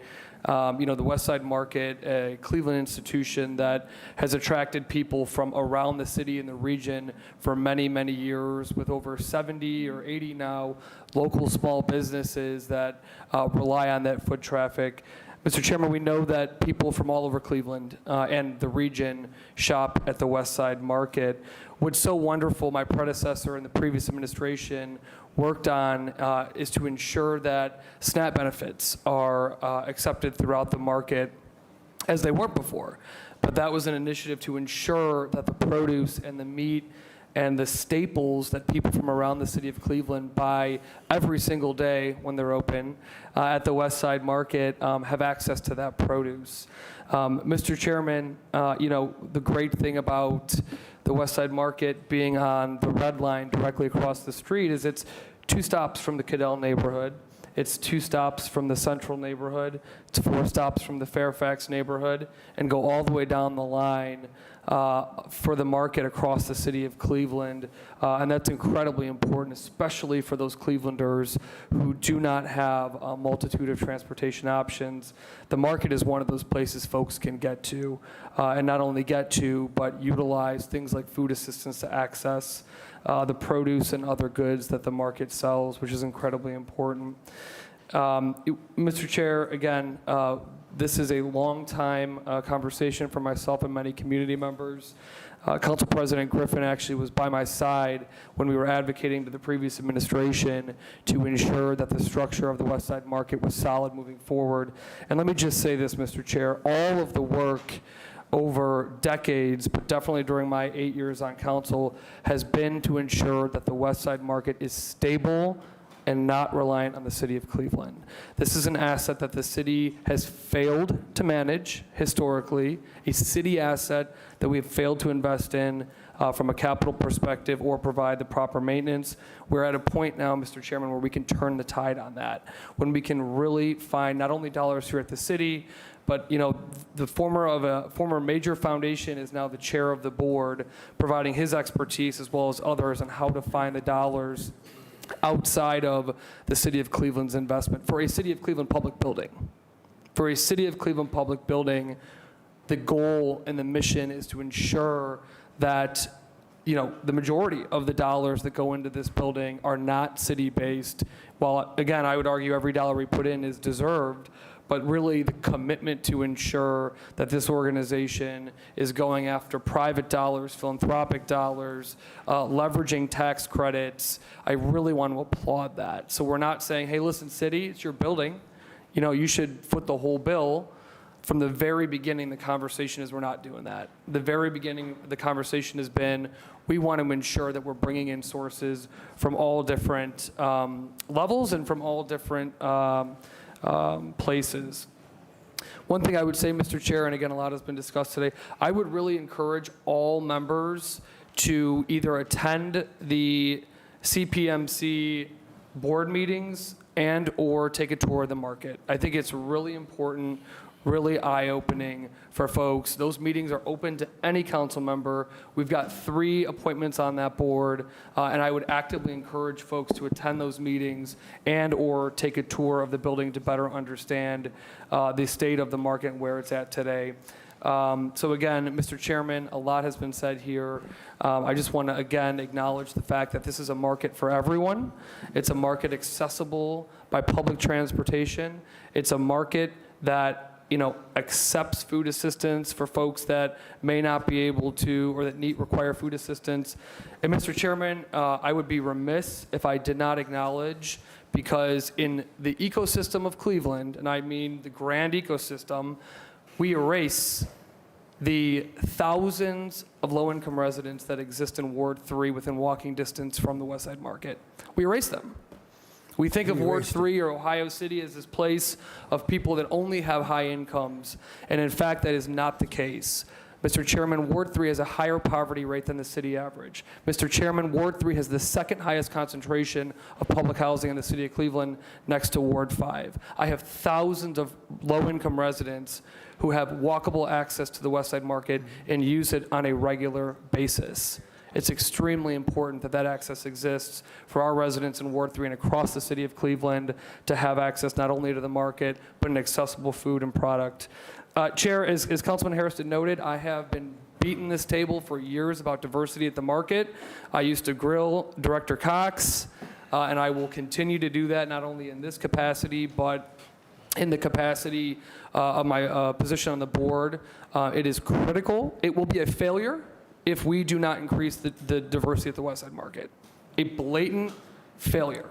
Let me just say that right now. So I know that that is a top priority for the staff and the board of the market, but as my council member to the 8th Ward over here says, the proof will be in the pudding on that. So I will continue that advocacy as I have for years.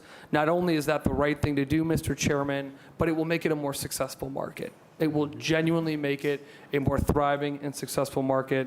So again, that has been an advocacy point for a long time. I know there have been some efforts and strides to get that done, but we have to go above and beyond to ensure that all of our community members are represented within this market as they should be profoundly, quite frankly. So again, Chair, I want to really, again, thank everyone who's volunteered and pitched in to ensure that this critical Cleveland access that serves all Clevelanders every single day is open, accessible, and getting onto a path of self-sustainability and vibrancy that it deserves in the city of Cleveland. Thank you, Mr. Chair.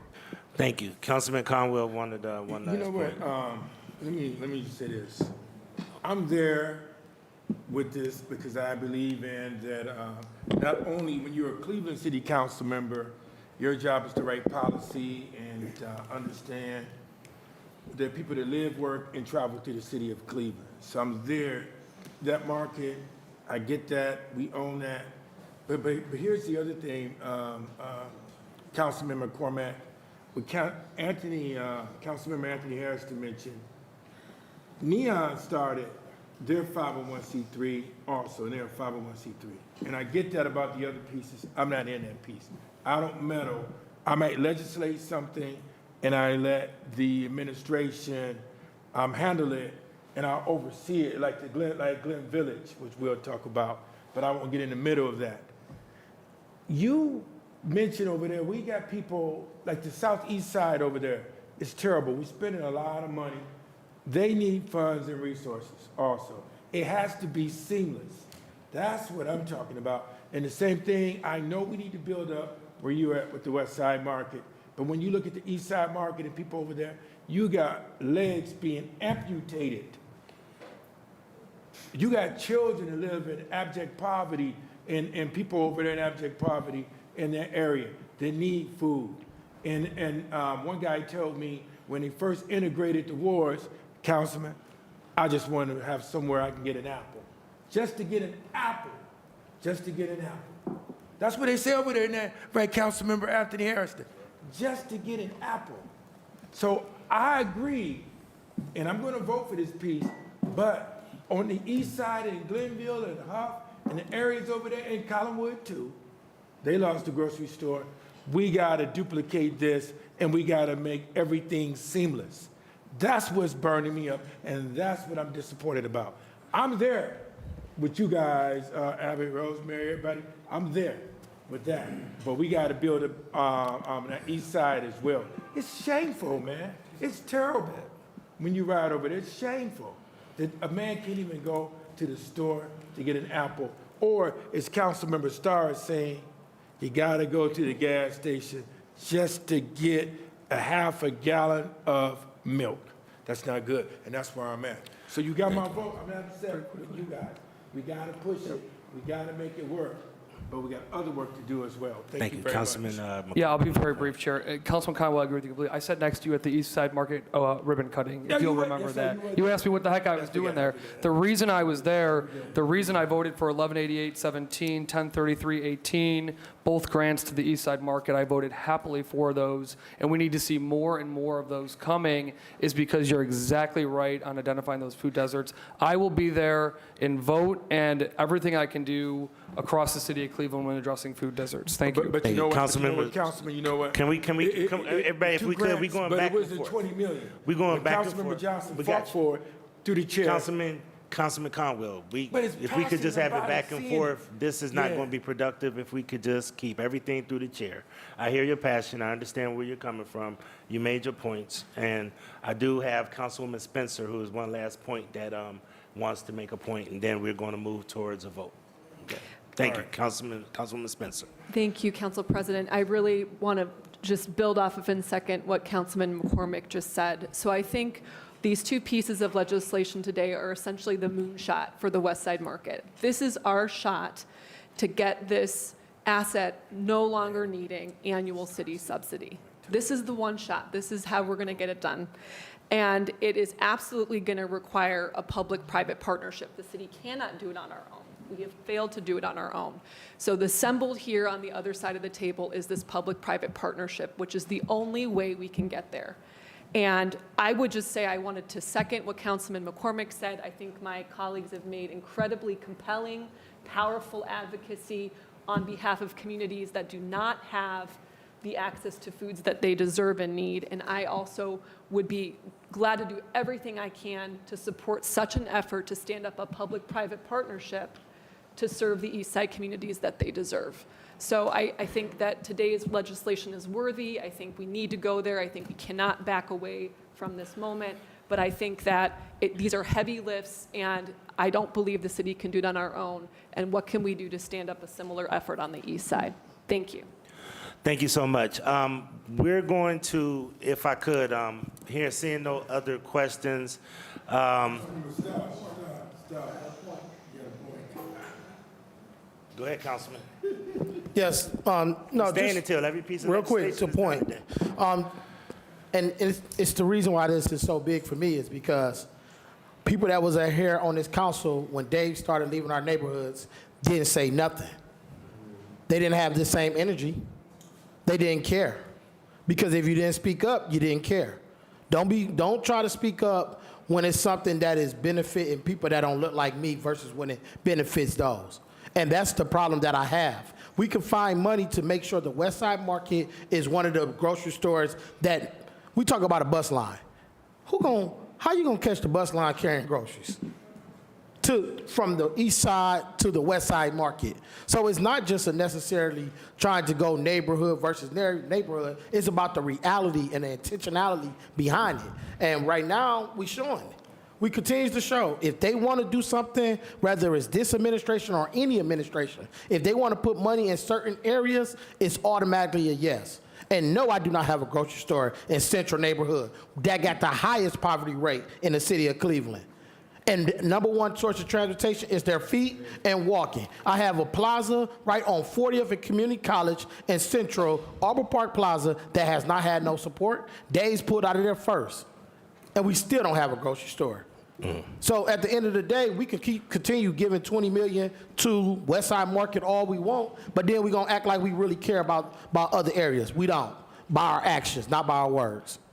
Thank you, Councilman. We got one more guest, and I want to make sure that we move through this. So, seeing no other questions, ordinance number 542, 2024, out of the Finance Committee, and remember, this is a committee of the whole and finance, stands approved as amended.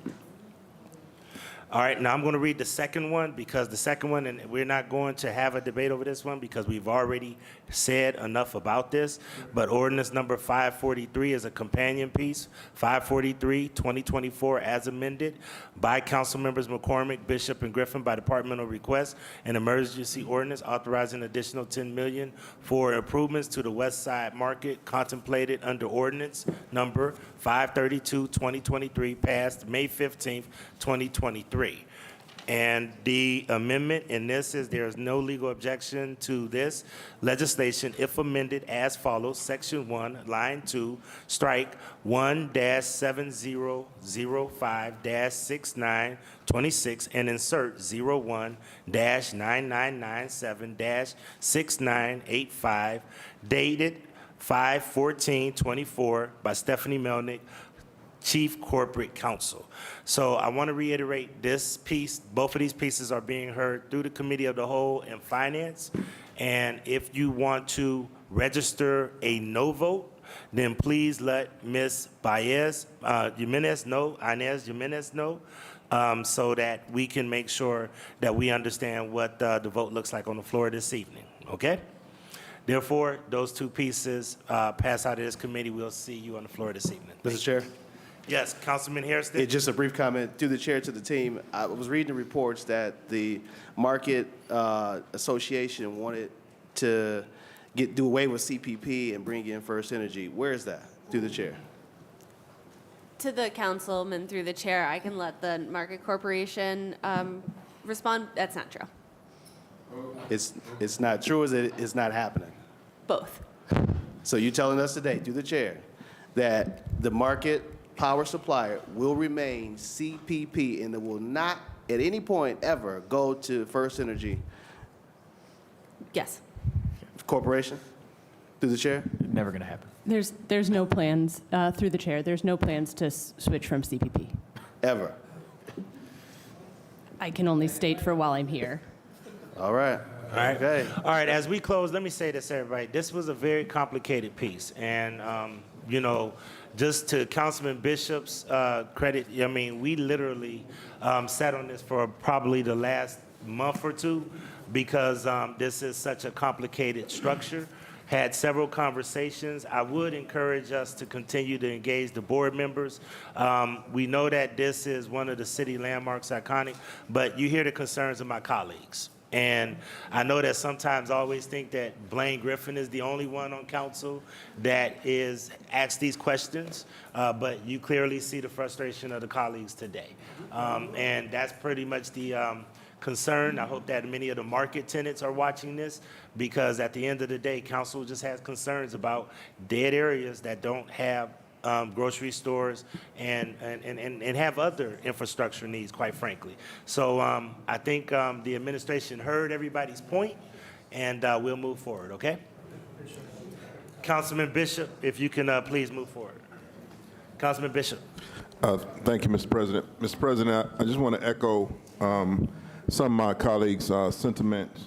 And I can share my own personal experience, you know, because a lot of times when I go to the market around my house, and you know, I got a taste for, you know, some green peppers and some produce, sometimes I'm turned away just by how bad the produce looks in one of my neighborhoods. And I'm not going to say it out loud because I don't want to put that store on blast, because I still go to the store because it's the nearest thing to my house. But then when I drive just a little further away to another neighborhood, and the green peppers look like they got spit shines on them, it happens to me all the time, over and over again. So I do want to echo that we're not just talking here just to be talking. We are really passionate about just being able to buy a head of lettuce. I mean, because this lettuce is terrible sometimes in the neighborhood. You don't want to even eat lettuce. But I also understand that our city assets are gems, and we do have to take care of them. So, you know, but we want effort on both sides of town. We want effort to all Clevelanders. We want our money spent across all ethnic groups in the city of Cleveland, not just one-sided. So, you know, it's been like this for a long time, and we are really saying that we need to make a change. We need some changes, but again, our assets have to be invested in, otherwise we won't have any. So, Mr. President, I support this piece. Thank you. Thank you. And thank you for your leadership on this, Councilman. I know this was a tough one, a tough lift, but thank you, and we'll talk to you later. Thank you. Thank you. Last but not least, I do want to bring up the group from Oswald and the Economic Development Team, and then we'll break. And I do want to make sure that everybody, please sign all committees that you are on. This is committee of the whole, so you have to sign for all committees that you are on, okay? All right. This ordinance is ordinance number 651-2024 by council members McCormick, Harrison, and Griffin by departmental request, an emergency ordinance authorizing the directors of economic development and finance to enter into a job creation income tax credit incentive program agreement with James B. Oswald Company and/or its designee to facilitate the purpose and provisions of this ordinance, authorizing the director to enter into a grant agreement to provide economic assistance to partially finance building renovations located at 950 Main Avenue. And just to let everybody know, this is for introduction and passage. This is to create 88 jobs. It's a $100,000 grant for one of our preeminent businesses in the city of Cleveland, and it's one of the reasons why we are bringing it for introduction and passage. And I'm going to turn it over to Mr. McNair, and then we also have our guests and Ms. Brown, if we can introduce our guests that are with us today as well. Could someone please close the door? Thank you. Thank you, Council President. I am here today with Arun Kotha, General Counsel for Oswald Companies, as well as Jessica Young, the President of Oswald Companies, and the indefatigable Robin Brown from our department, who has been shepherding this through. Do we know where the clicker is for this? Ah, that's the one. There we go. Right? So I real briefly, I'm going to hand this over to Ms. Young and Mr. Kotha to kind of walk through a little bit about Oswald. I think everyone here knows that coming out of the global pandemic that Cleveland's downtown, like many others, the office market is struggling, right, and trying to reinvent itself. I'm sitting here today and extraordinarily proud that we're sitting here with Oswald Companies, who is looking not just to recommit to downtown Cleveland with a $39+ million payroll and over 320 employees, but a commitment to grow in downtown Cleveland with an additional payroll of over $10 million and 88 new employees coming into the center city. So at a time where there's a lot of moving parts around here, this is something that we can really build upon. Again, with that, I'll hand it over to our partners from Oswald to talk a little bit about their company and the project, and we'll go on from there on the incentives. Yes, good morning, or good afternoon, everybody. Thank you for having us. So I serve as the president of Oswald, and I will just say we have been in business over 130 years, always based and headquartered out of downtown Cleveland. We are an employee-owned company who is very committed. One of our main core values is commitment to community. For those of you who know us, I think you know that. We serve several hundred nonprofit organizations inside the city of Cleveland through board service, volunteerism, and in our current space, we have a wonderful convention center and conference center meeting space that we offer for free to our nonprofit partners and those that we serve. A big part of our culture is employee ownership, which is all about collaboration and engagement. And frankly, we started to run into some challenges to that post-COVID, mostly because of the conditions with our building and some financial hardship that drove some unsatisfactory conditions and some safety around our immediate area. We had a decision to make, and that was to best serve our employees and those clients that we serve, as well, was to figure out what our new home needed to be. But we needed to decide that we did make the decision that we needed a new home. So because we are so committed to downtown Cleveland and couldn't imagine leaving, we had to figure out plan B. And so that is why we're here today. And I will say that as the leader of our firm, our people are extremely excited about this project. We surveyed them and asked about their top wish list amenities, and we've listened. And instead of the prospect of cheap parking and cheaper cost of moving outside of Cleveland, we decided to figure out what it would take to stay inside of Cleveland. This project checks all of the boxes that we heard from our people. We're extremely excited, and not only does it help us be more magnetic and engage.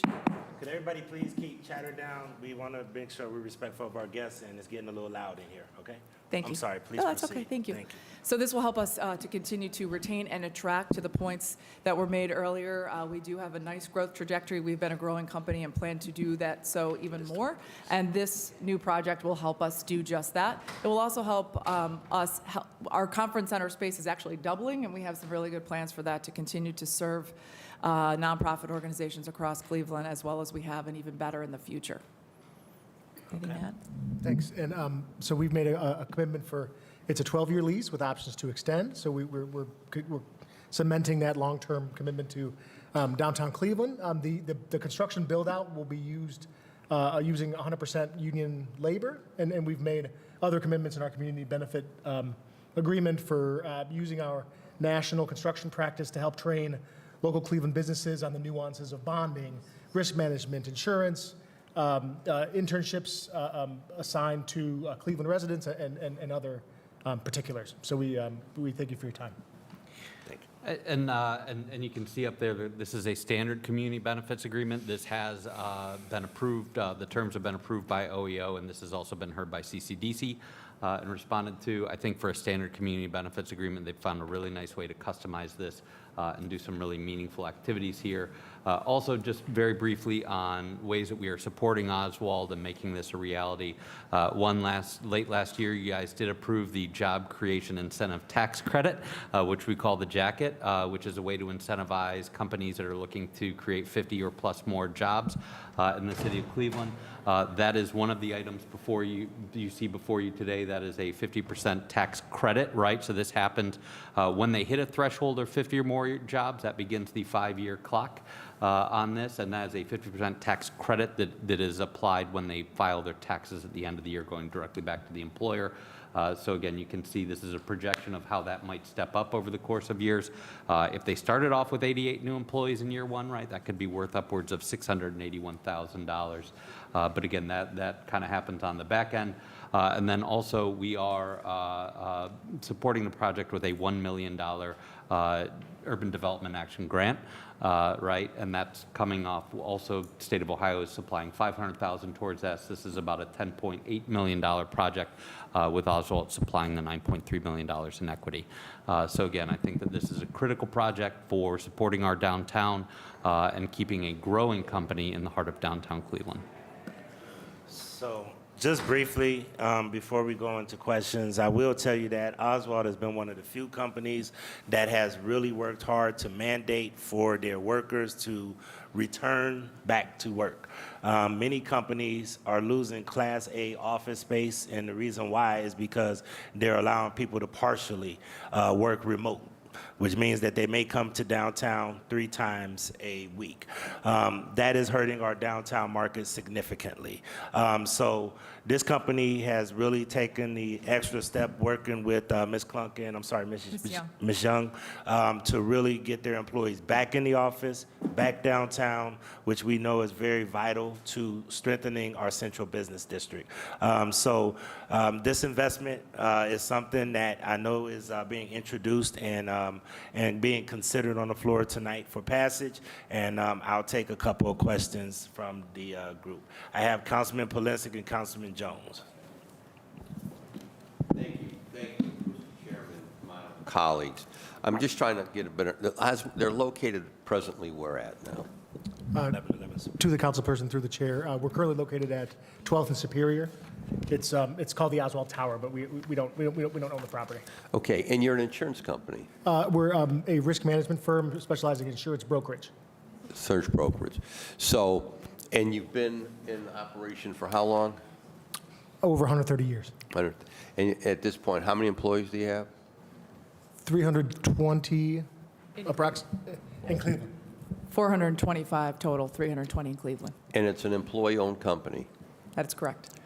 That in itself tells me a whole lot about, and I've seen the name, but I just could never figure out what you guys did. You know, I asked my colleague, Carrie, just to tell me what Oswald did. So I think it's important that we support companies that have been in Cleveland a very, very long time, and especially companies that are employee-owned.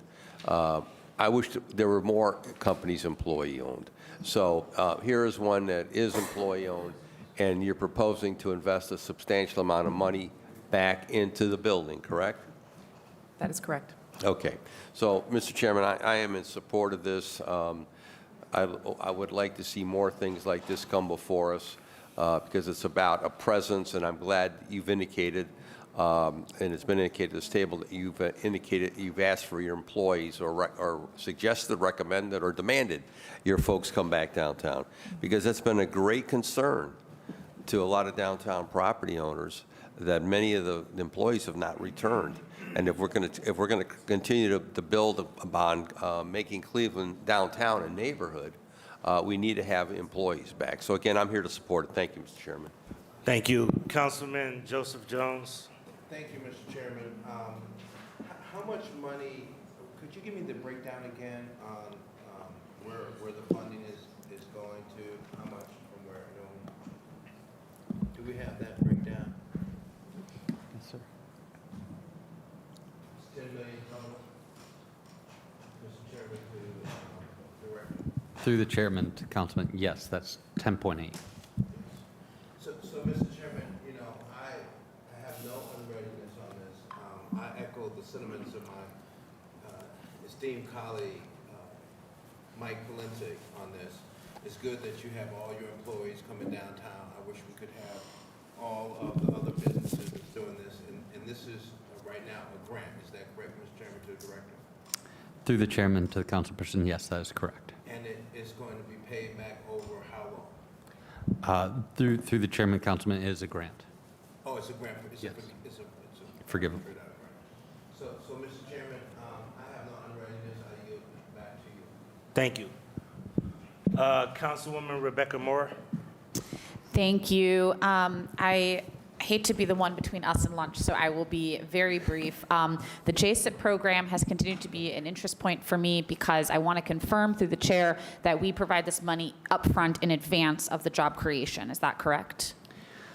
Through the chairman to the councilwoman, that is not correct. Great. The old job creation incentive program was a grant that was given up front, which meant the department actually had to write checks.